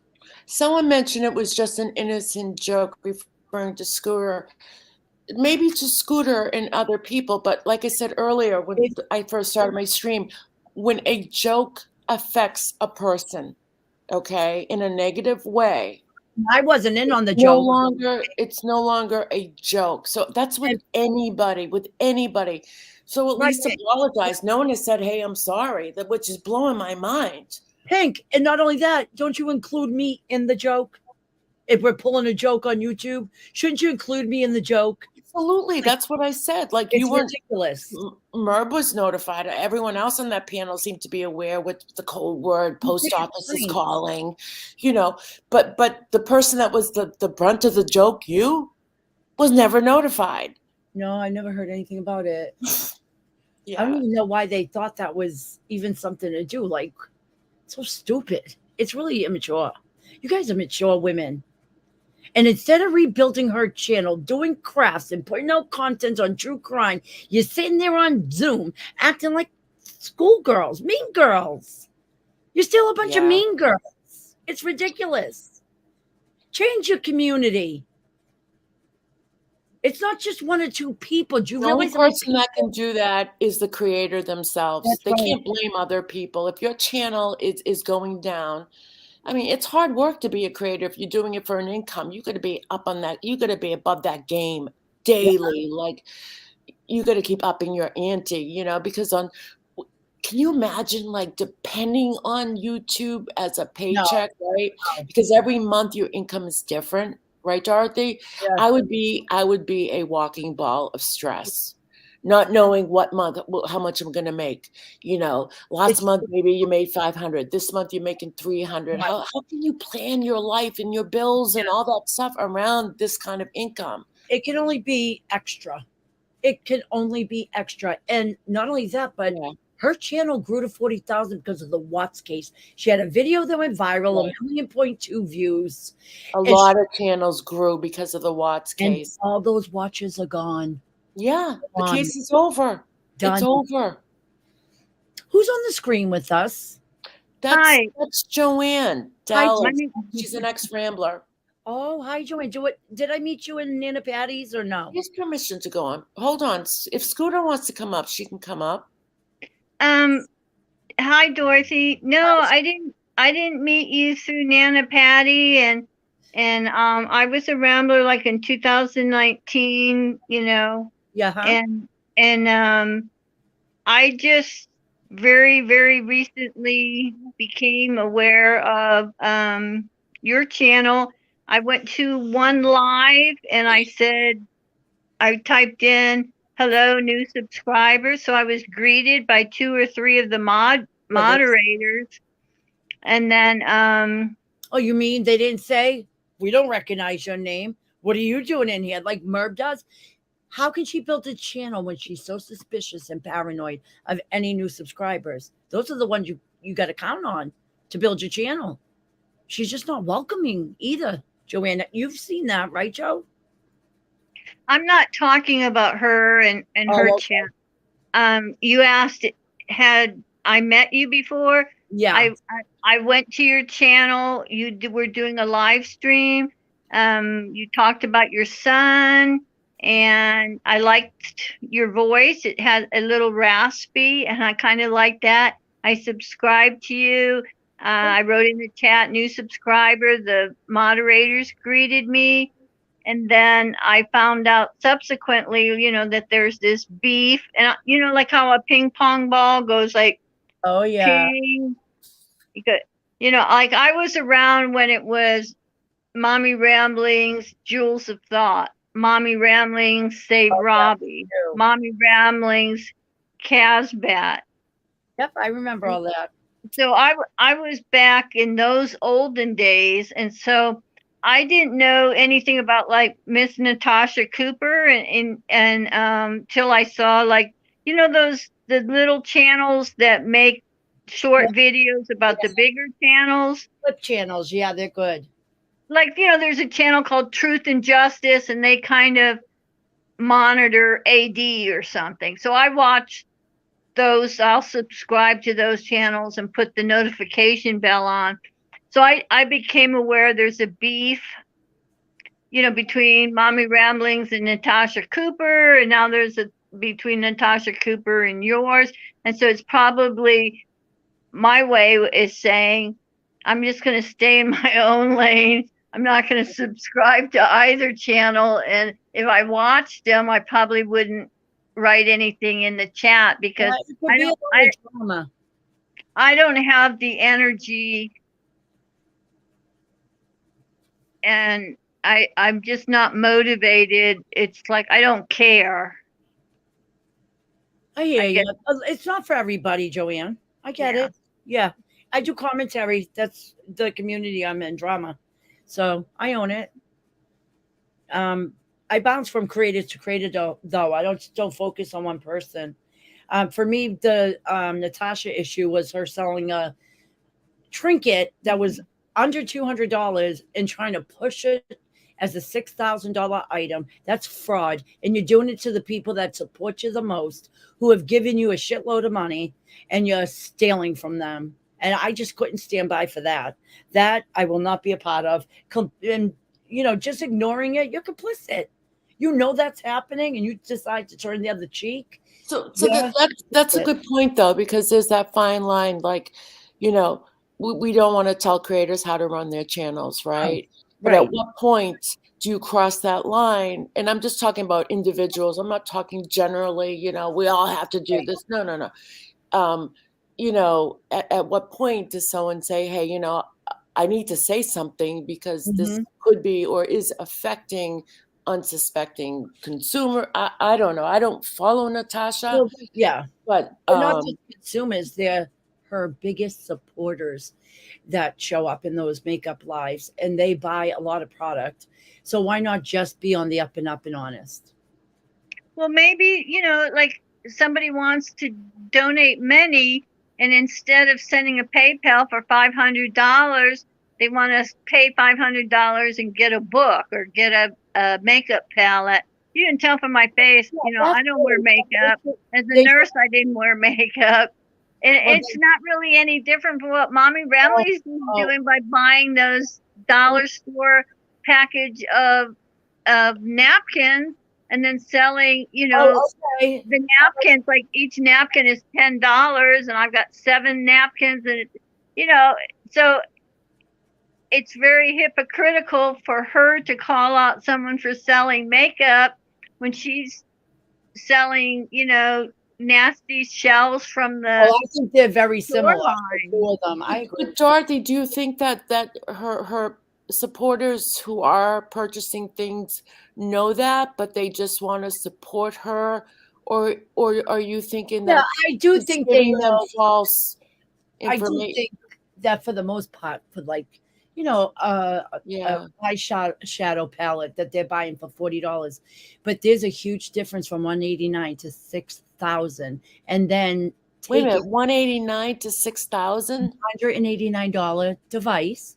She pulled it up on screen that it retailed at $6,000. I texted her, gave her an out, said, I'm sure you're not aware, but that website you're using is fraudulent.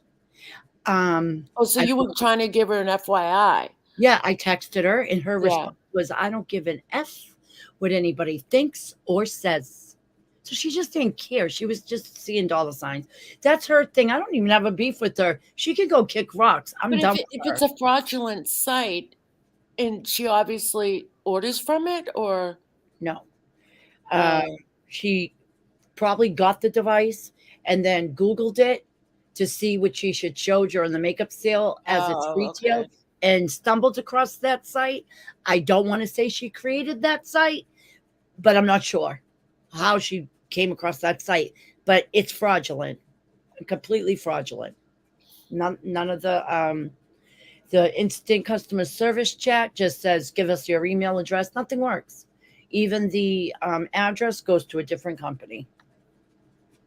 So whatever. It's her gig. People want to support that. That's up to them. Yeah, I mean, that's the bottom line. I mean, we see it all the time. If we think they're being overcharged, we always think, oh, well, even with Mommy Rambling's napkins, it's like, well, geez, I can get that at the dollar store for a lot less. Our human instinct is you want to tell people, hey, but then again, you don't want to take away from the support from the creator either. And then, if you cross that line, you're going to ruin a relationship. It's right. sucks. It Well, just it was sucks. like when Carolyn did the napkin auction and Yeah. only one person bid, and she started the minimum bid at $40. One person bid $40, and then when nobody else bid, you're supposed to give it to that only bidder.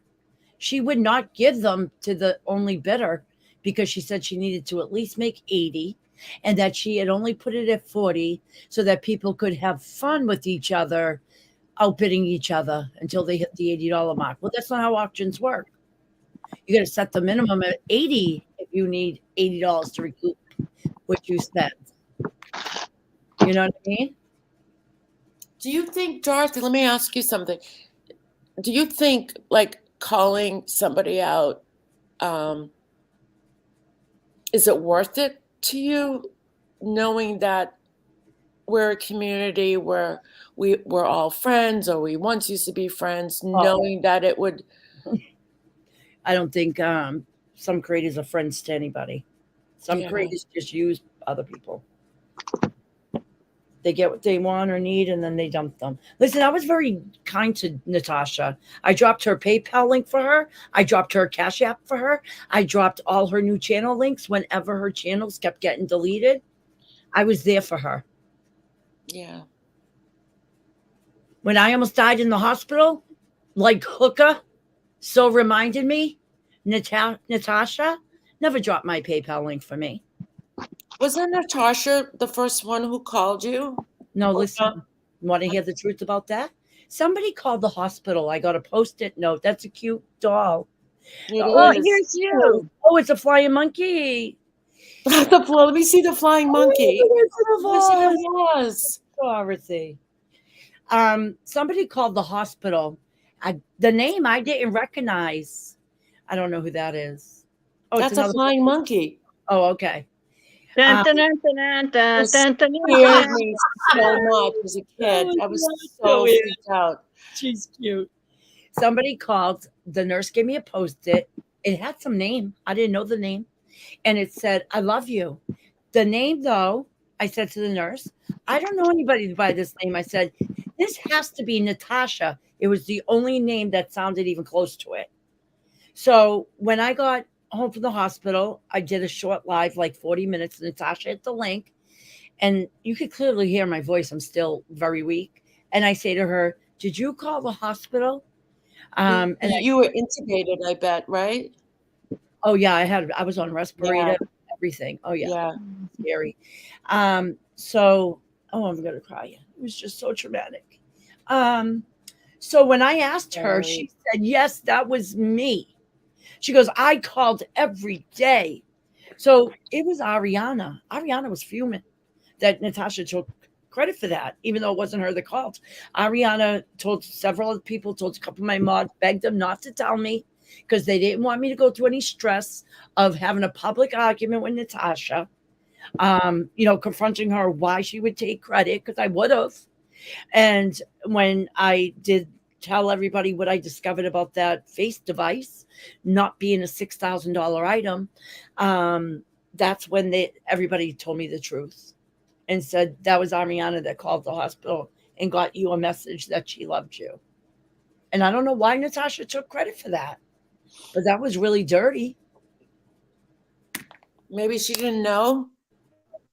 I always play the devil advocate, so that's just me. I don't know. Maybe didn't know what though. Didn't know that she wasn't the one that called to say I love you.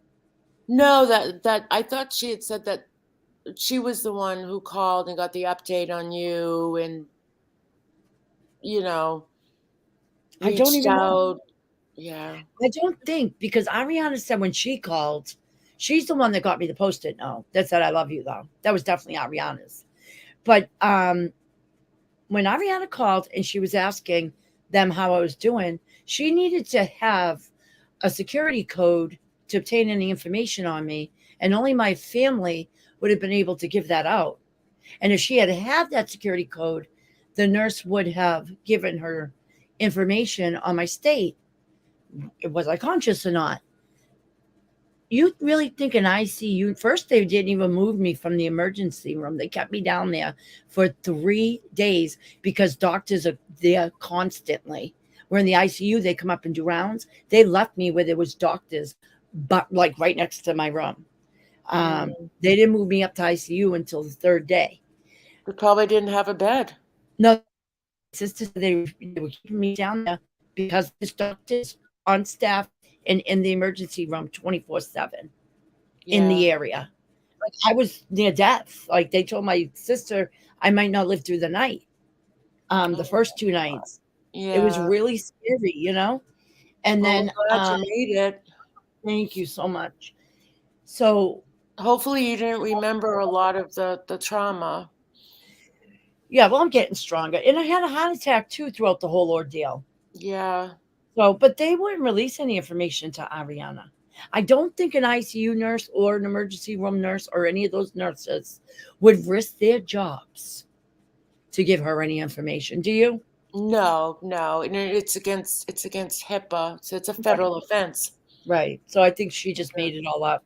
It got her some attention. It made her look sympathetic. It made her look like she had a kind heart when she was really scamming that whole situation too. I don't know if she ever called. It was just Jess who found me, which is really scary to me too. Why did she start looking for me? Because I wasn't on YouTube for 3 days? What made her think, because her and I don't even get along, why are you calling around at hospitals trying to find me, you weirdo? Why don't you mind your business? Like that wouldn't be my thought. That wouldn't be something I would do if somebody Are you did. talking about Natasha? No, this girl Jess. She was the one Jess. that found me at the hospital, and her and I are not friends. So I don't know what made her start looking for me. Well, sometimes on YouTube, people are look nosy, for accolades or attention, and maybe she Right. thought, if she could be the first, who No, knows? she's a professional troll. She came over from Facebook with Granny Fanny and that whole group of trolls, Bam Bam, to come over and destroy creators' channels and stuff. She goes real life, and she went real life on me. She shouldn't have been looking for me at the hospital. She should have minded her business. It was none of her business. Creepy. It is creepy. Yeah. Especially from somebody I don't know. Now, if it was like John, who's my channel manager, he helps me with everything, and Rosemary, Ariana, like those people, I could understand looking for me. They're close to me. Glitter scene cleaner. Let me tell you something. Talk about people calling hospitals. There are people in some drama communities that call funeral homes just to confirm that someone's mother died. Oh. They did it to or Carol. they died. Give me your address. I want to send you flowers. What funeral home is it at? Yeah, it's nasty stuff. So you die, or your loved one dies, and they're calling funeral homes To make sure you're you're only saying to the funeral home director, is so and so really dead?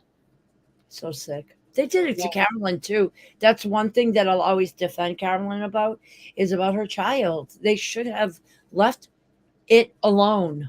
Some of the things that were said were hella inappropriate and done to her. Yeah. She lost her child. But it's also too, it's cause and reaction, right? But I think MRB, and like I was telling, Joanna earlier, we all grew up differently, we all don't react the same way. And I think in situations like that, when that was happening to MRB, I mean, she could have just not reacted to it, because and I know that's probably easier said than done, but it didn't help either. I found it odd that whole thing played out on YouTube, because if it happened to me, the last thing I would think about is hitting that live button. I know, but even the dog situation. Yeah. So, but then again, you're like, well, people are different, and I guess so. It's a shock to some people because to me, it's so dysfunctional. Yeah. But I'm like, well, maybe that's their norm. I mean, who am I to say, but well, it is a very that's weird, and it's like, And that's probably what's taking her channel down. And like you said, so many people got subscribers from the Chris Watts case. Yeah.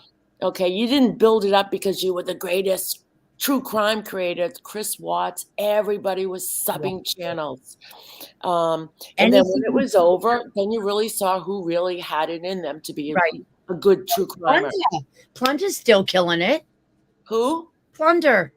Yeah. He's But not see, with- there are people who are really skilled and good at it. And then you've got some, it's like trying out for the cheerleading squad, you know? Not everyone's gonna make the cut.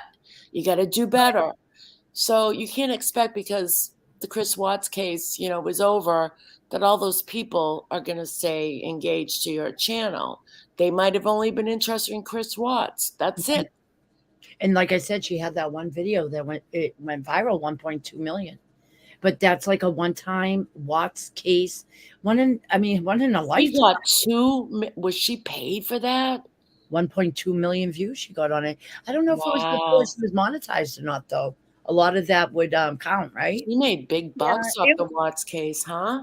She was monetized during the Chris Watts. The channel was monetized. You could super chat her. Okay. So that was before the Was true she- crime channels. On that started- video, though, was she showing content of like another news station or? I don't know. No, it was all stuff pulled from Discovery. Like there were pictures in Discovery of the home, and so she would put the picture up of the pantry and the kitchen and the bedroom, and and then she would talk. So it was, she made her, she That's a created good hunk of money. That's a good. Hopefully, she donated a portion of it to a like Greg Hughes. You know, he's awesome because he takes a portion of his donations He's and got it.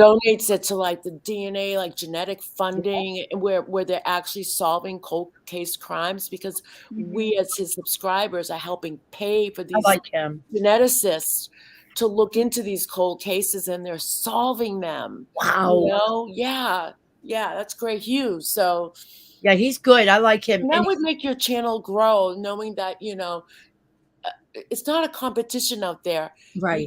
We should be There's room for supporting each other's everybody. channels, huh? I said there's room for everybody. Everybody should be Yeah. supporting each other. We don't have to try to take each other down. No, and if just for example, like what Gray Hughes is doing, I mean, that's strengthening his channel, so something like that, taking a portion of your donations each month and donating it to like missing and exploited children, and of course showing proof that you're doing it, that's going to show integrity and that you got it going on, that you really care, that you're really into true crime, and that you're passionate about it and helping others. He And loves it. one thing that MRB it's just a suggestion, could do, and she might just get people, but I don't believe like mixing the crafts and all that shit.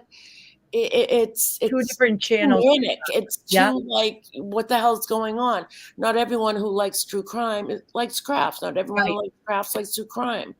She should set up two different channels. It's like a mixed salad in there, and not everybody likes the tomatoes or the cukes, or Yeah, two different channels definitely would have worked better for her with that, in that aspect. You see everything that goes on and how many people get hurt. Like with Sally Ann, it broke my heart to see her go through such a rough time. I mean, who was Sally Ann? Why does that sound familiar? She was part of the Ramblers. She had split off from the Ramblers with what's her name? Jan? Is that her name? Jan? Yeah. Sally Ann. She does crafting with Sally Ann. Oh, okay. Oh, yeah. You know what I'm talking about. Black Key from the UK. Nancy Scooter's welcome to come up. I mean, it's not gonna be horrible. I'm not gonna allow anyone to bully her, and that's in chat. If there's any messages that are not nice, you get timed out. Scooter, why don't you monetize, sweetheart? You have She had her super chats on. Oh, I didn't know She that. is monetized. Someone asked for Oh. her PayPal link and she wouldn't drop it, but she is monetized. Oh, you should pin your PayPal link. It just some She people should. just I don't don't know. know why, YouTube sucks what, 40% of it or 30 30% to of. 40. Yeah. So Depending when you're donating to someone, they're getting the whole amount through Cash App or PayPal. The hell Yeah. with super chats. When you get 1,000 subscribers, you can have your community page, and I No, know that, 500 like on now. mine, there's that part that 500. it says about. So underneath the about section, I think I have like my email address, my PayPal Yeah. account, because Good. I was doing dog rescue, and I had a little dog that I got from the shelter, and he got diagnosed with having a disease and needed medicine every month, and people actually gave money for Gunner, and so it is nice. There are a lot of good, kind-hearted people out there, and not everybody. I mean, right now with gas prices $5 a gallon and groceries about, geez, it's like $20 each bag of groceries. It's Crazy. pretty ridiculous. It I is. just I just kind of eat out. It's like, Oh, la-di-da. Good for you. Look at if someone asks for your PayPal, I say go ahead, drop it. Drop it. There was a time when we all first came to YouTube that, we were praised for getting super chats, and it was like, you know what, you deserve it. And now, God forbid, you drop your PayPal link, or, people are like e-beggar, or, Well, it just gives people options. Some people don't even want to give money like that. They want you to create a wish list. So I did do a wish list, but I put items for my little Jerry, my 11-year-old. Oh. We call it the spoiled Jerry wish list. I mean, he loves it when a package comes. Oh, he thinks he's all that. But it's really teaching that people can be good and Yeah. generous. You know what I mean? I always say there's more good than bad on YouTube. Hi, Ivy Lynn. I haven't seen her in a minute. Hi, honey. Dorothy, you miss Boston? Oh, terribly. I do. I miss the road rage, the Can I screaming. ask why you moved? Was it, you don't have to answer, No, but I will. Oh, you're so sweet. My sister was already living down here with her husband. He's yeah. from down here. She met him when she was living up in Manassas, Virginia. It's a whole long story why she was living there, but it wasn't bad.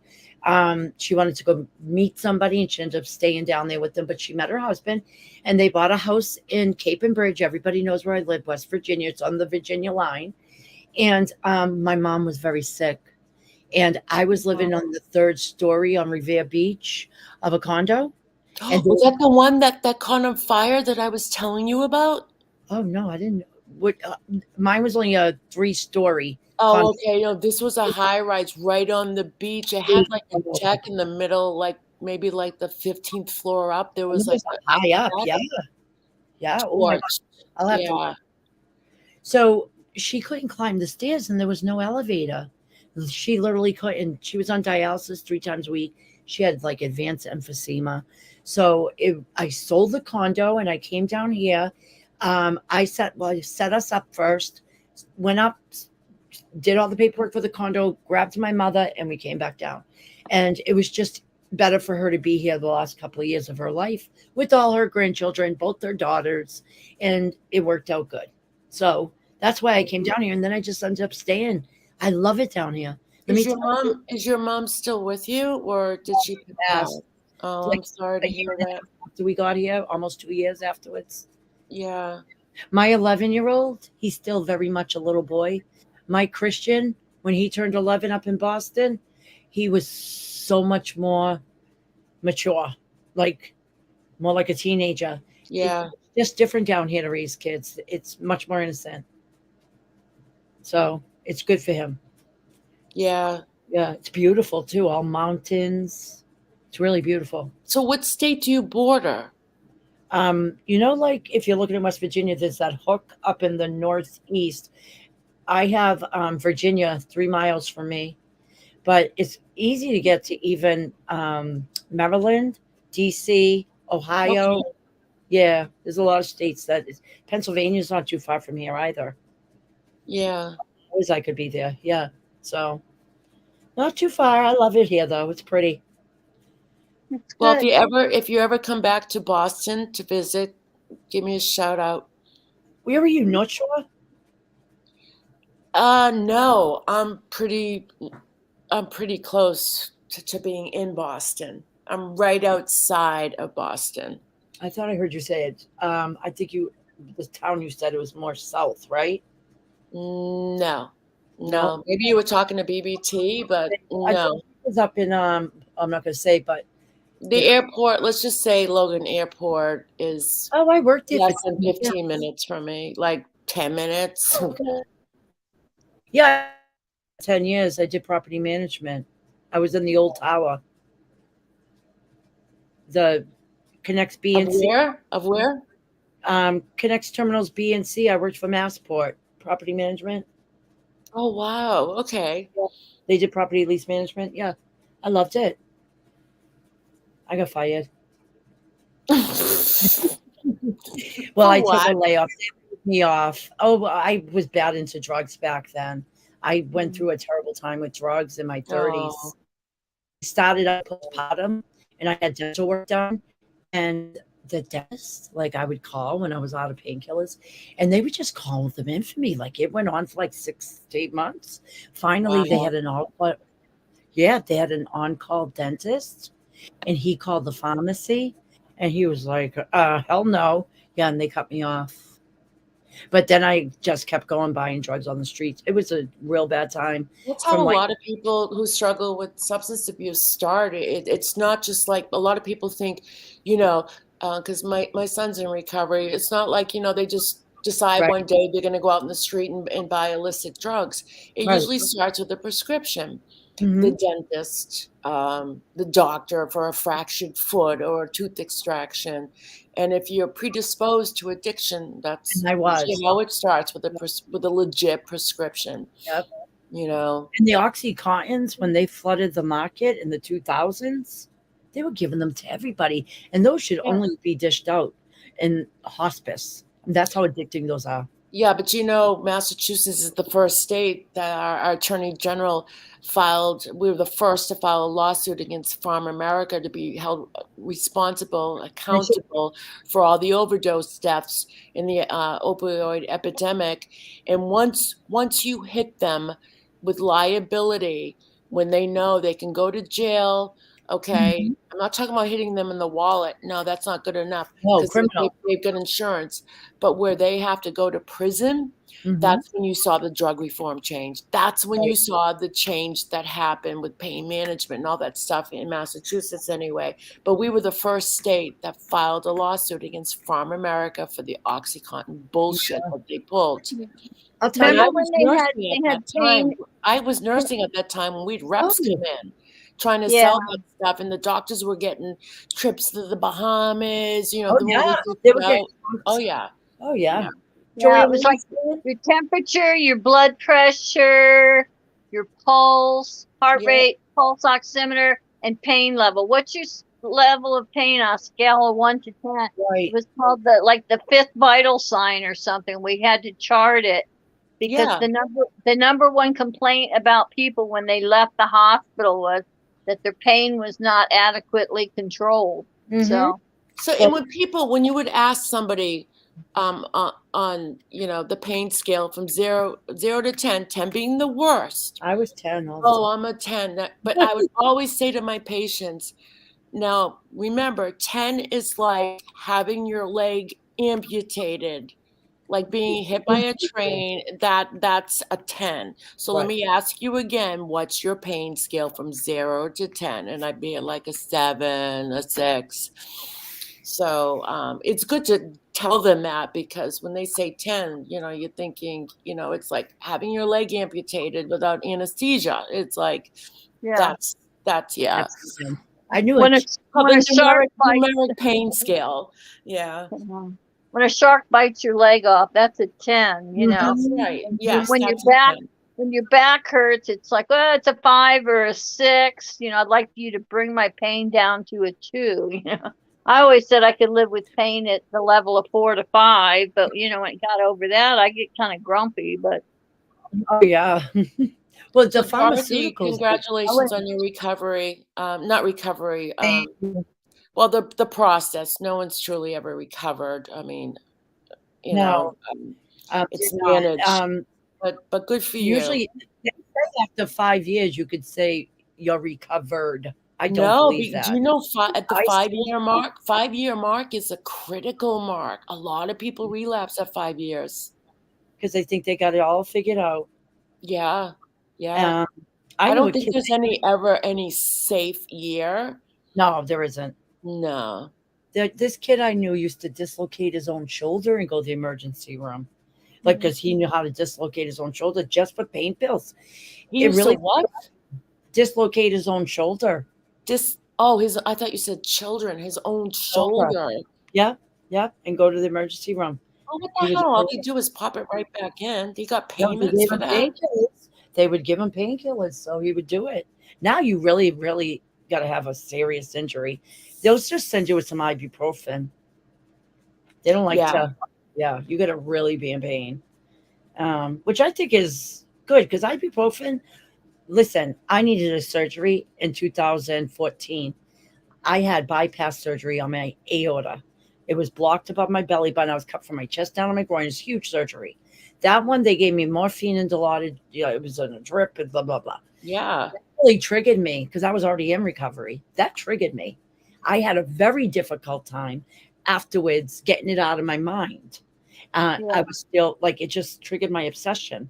I didn't go into full blown addiction again, though, but I needed another surgery in 2018 to have a couple of stents put in my right leg. And I did that all with not one painkiller. They gave me like a liquid ibuprofen. Or I probably was in a lot of pain. tramadol. Yeah. I don't even think it was tramadol. It was like I mean, ibuprofen. Toradol. Yeah, but it worked good. It worked really good. Wow. So it's fine. Yeah. I mean, you could get through it. You can. I mean, it was painful. My blood pressure soared like very, very high. Because when you're in a lot of pain, like your blood pressure goes up, you're a nurse. Yeah. mine did. My Yep. blood pressure goes up too with pain. But Yep. I went down south, and again, community post. I took a picture of my father.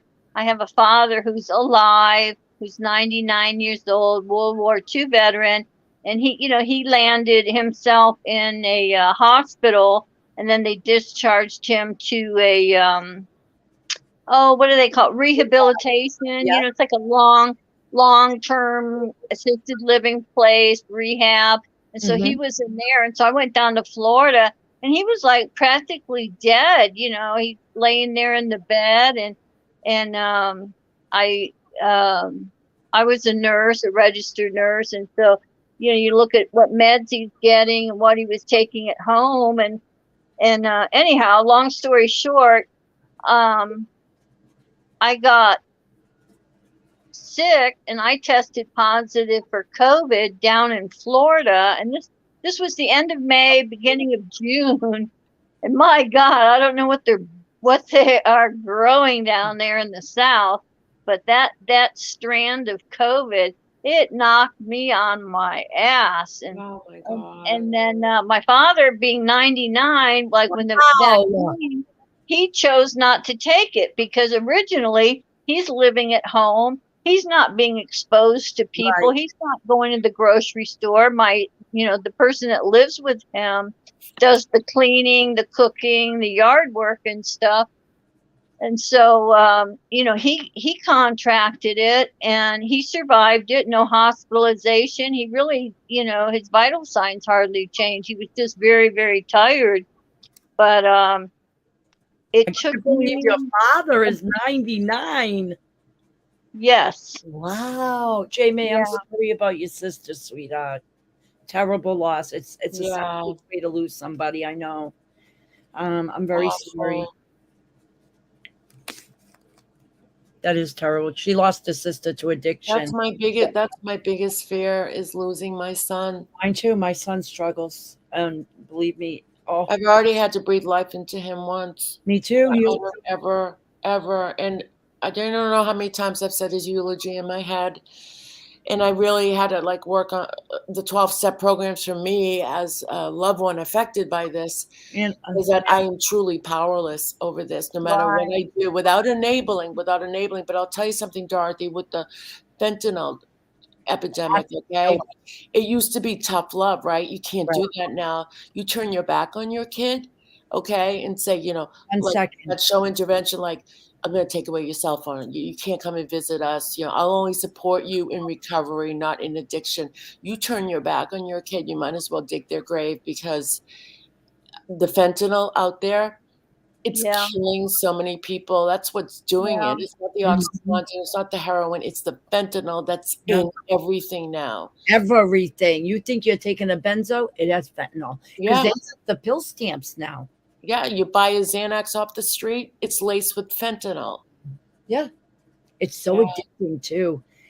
The withdrawals from fentanyl is so hardcore. I heard that the fear of going into withdrawals, and this is when the addicts stop breaking the law or stealing from their families.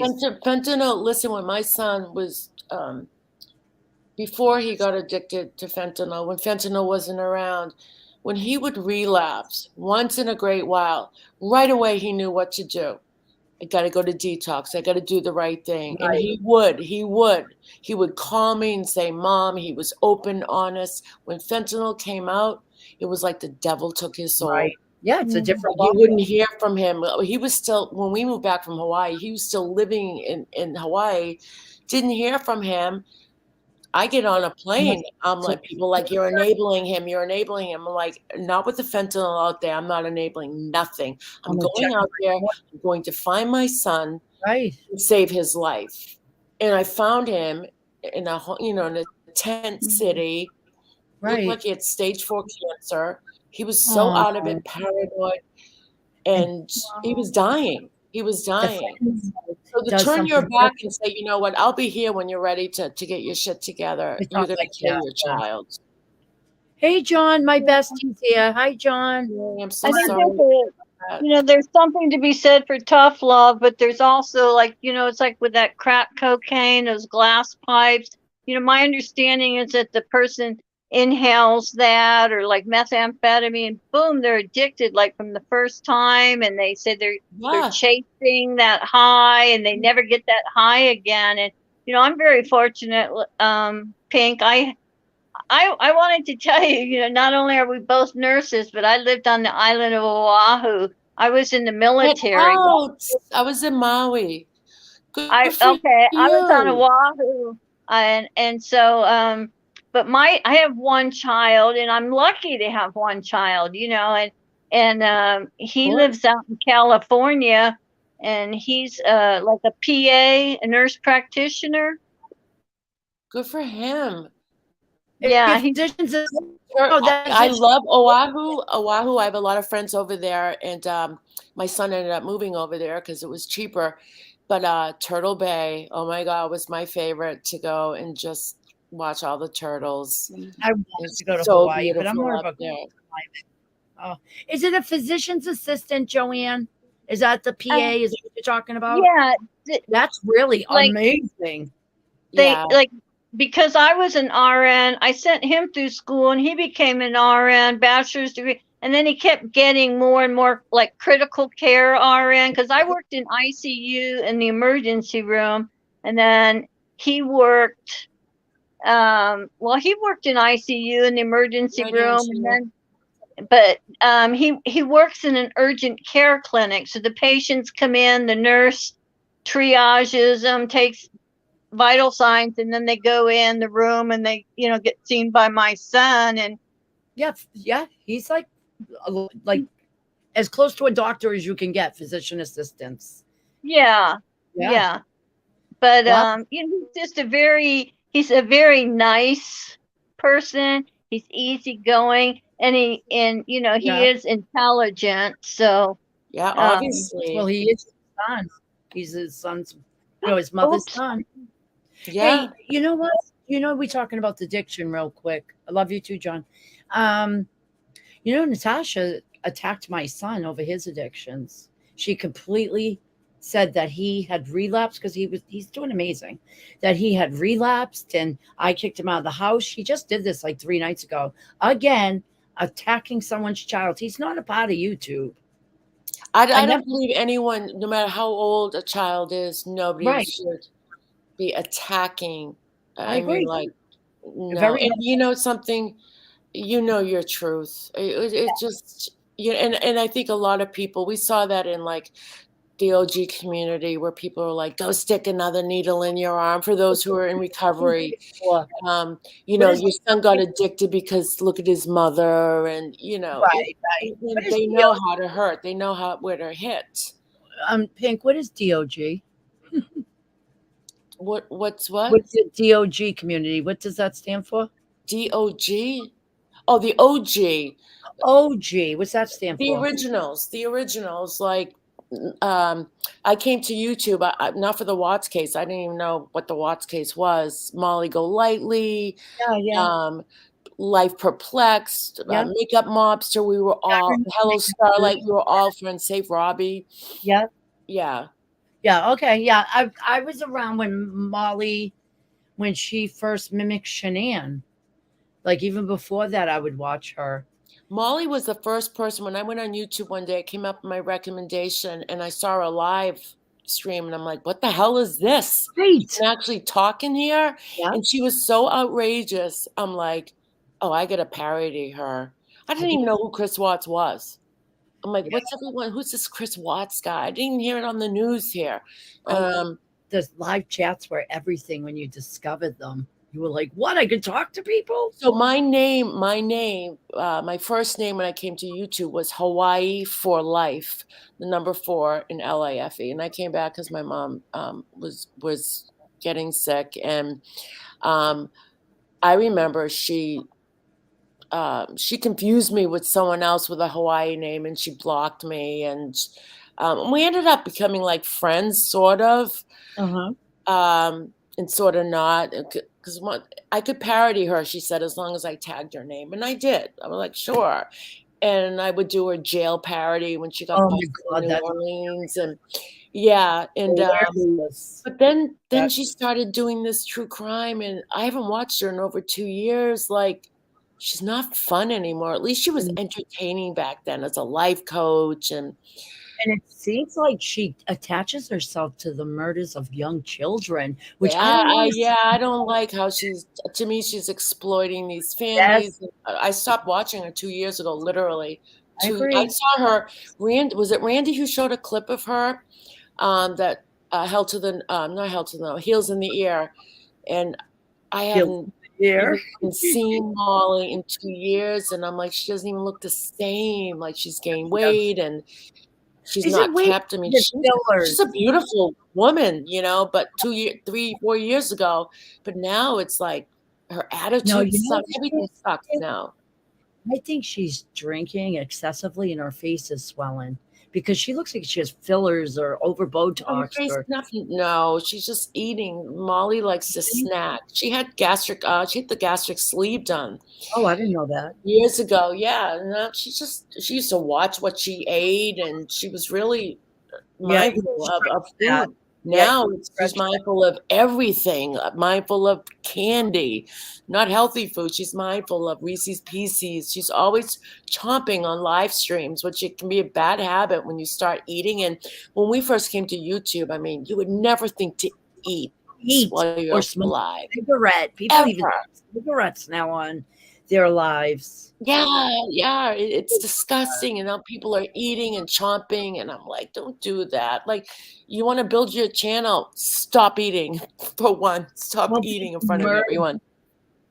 Merb was licking the top of a yogurt that the top that you peel off, and she was licking it right on the screen. Oh, no. And she wonders why her channel's tanking. Come on, Merb. No. Don't eat. I mean, eat before you go on live. Right. All the time she puts into gathering people's information, maintaining spreadsheets, databases. Yeah, that does burn calories. That's right. She could get right back into true crime. Because I know it's time consuming, but she's wasting her time in useless areas that aren't going to Yeah, grow her yeah, I channel. personally think she is ruining her own channel. Just stop it, Merb. Just let it I say go. the same thing. Let it go. Let Just it go. to your content. Start growing again. Yeah, exactly, Dorothy. Focus on your channel and getting it back up and running. None of us are the reason why her channel is tanking. I'm sorry. She's incapable of ignoring things.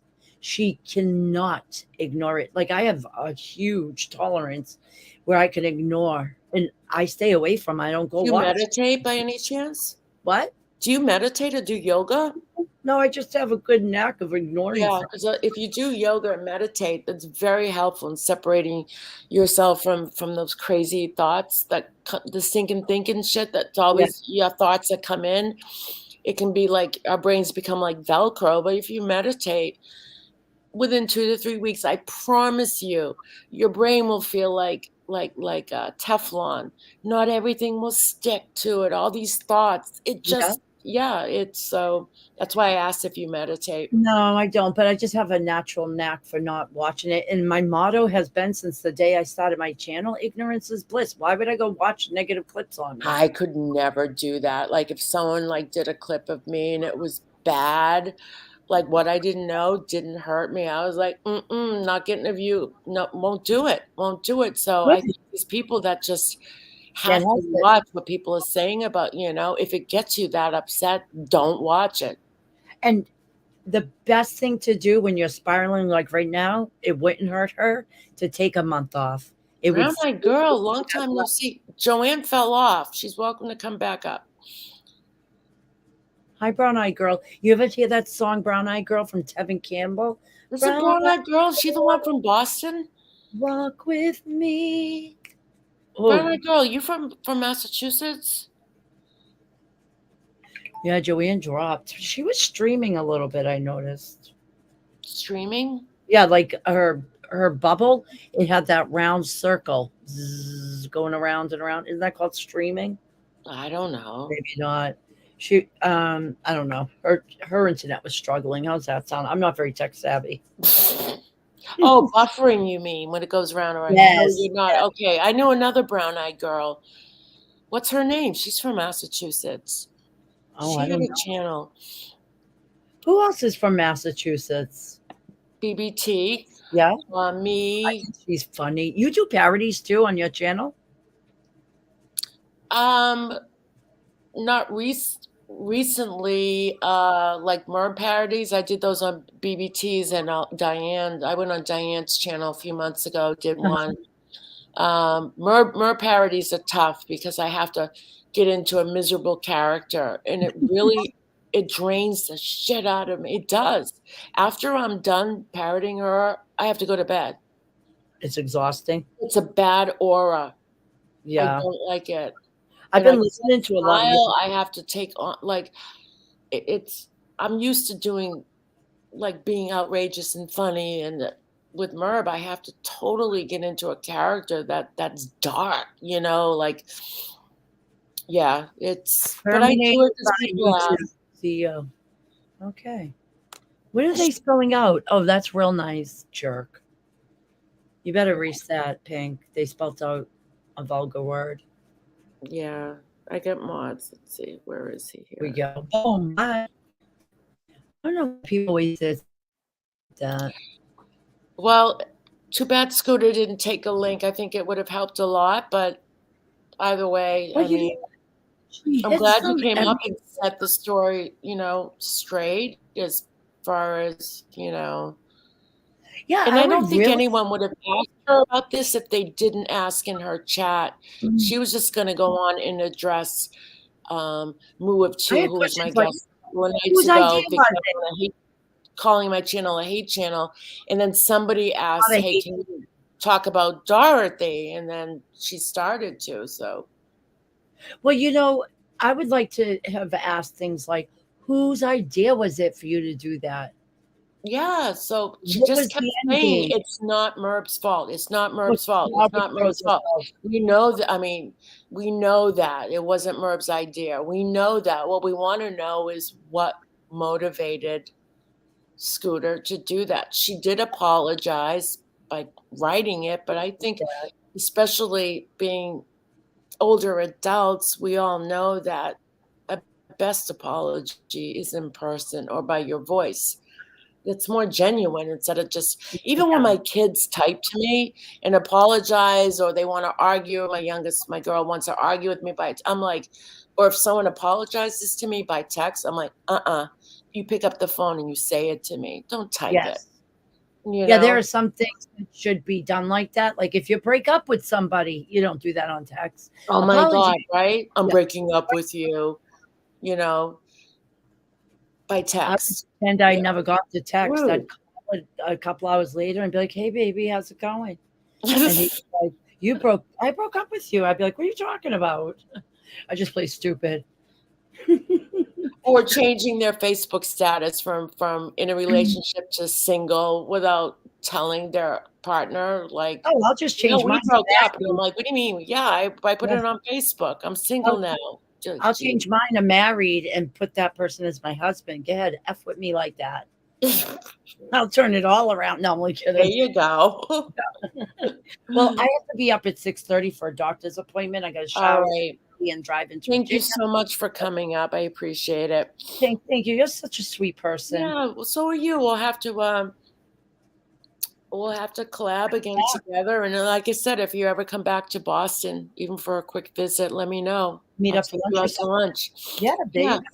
All right, everybody. Thank you for being a great chat too. You have All a right. Bye, Dorothy. great community of supporters. Very nice, welcoming. So thank you guys for that. Bye. Thank you. Yeah, thank you, sweetheart. All right. Bye, Bye. Dorothy. Bye, John. I love you She loves you. a lot. Ooh. All right, everyone. Yeah, it's almost 2:00. Thank you guys for coming. God, time flies when you're having fun. So I think we made some progress. The Scooter came in here, which thank you, Scooter. I appreciate that, considering you think I'm a hate channel. But I do appreciate, you coming over here. Um, and apologizing. I wish you took a link, maybe next time. But thank you, everybody. And I know I've missed a lot of the chats, not all of it, but I'll watch replay once it uploads. Okay? Yes, Glamis Girl. Thank you, Surviving the Storms. Jolie, you're welcome. Lollipop, Sleeping Cats. Good to see everyone in here. Okay? Until next time. Yes, J-Man, until Rambler stop feeding her narcissistic supply, MRB will not change. And MRB, get rid of your Slack. If you really want to make a better channel, okay, get rid of the Slack. Do a Discord. But the fact that you're controlling everyone's, they can't even leave if they want to, their accounts. No. And who has Slack anyway? No, go to Discord. And focus on your channel. Start focusing on it. Stop the behind the scenes shit. I've seen more proof that I could wallpaper an entire house with. Enough's enough. And if you're gonna sue anybody, just do it, please. And that's about it. That's about it. All right, everyone. Good night. Good night. Heads up. 7 Up. Bye, everyone. Thanks for coming.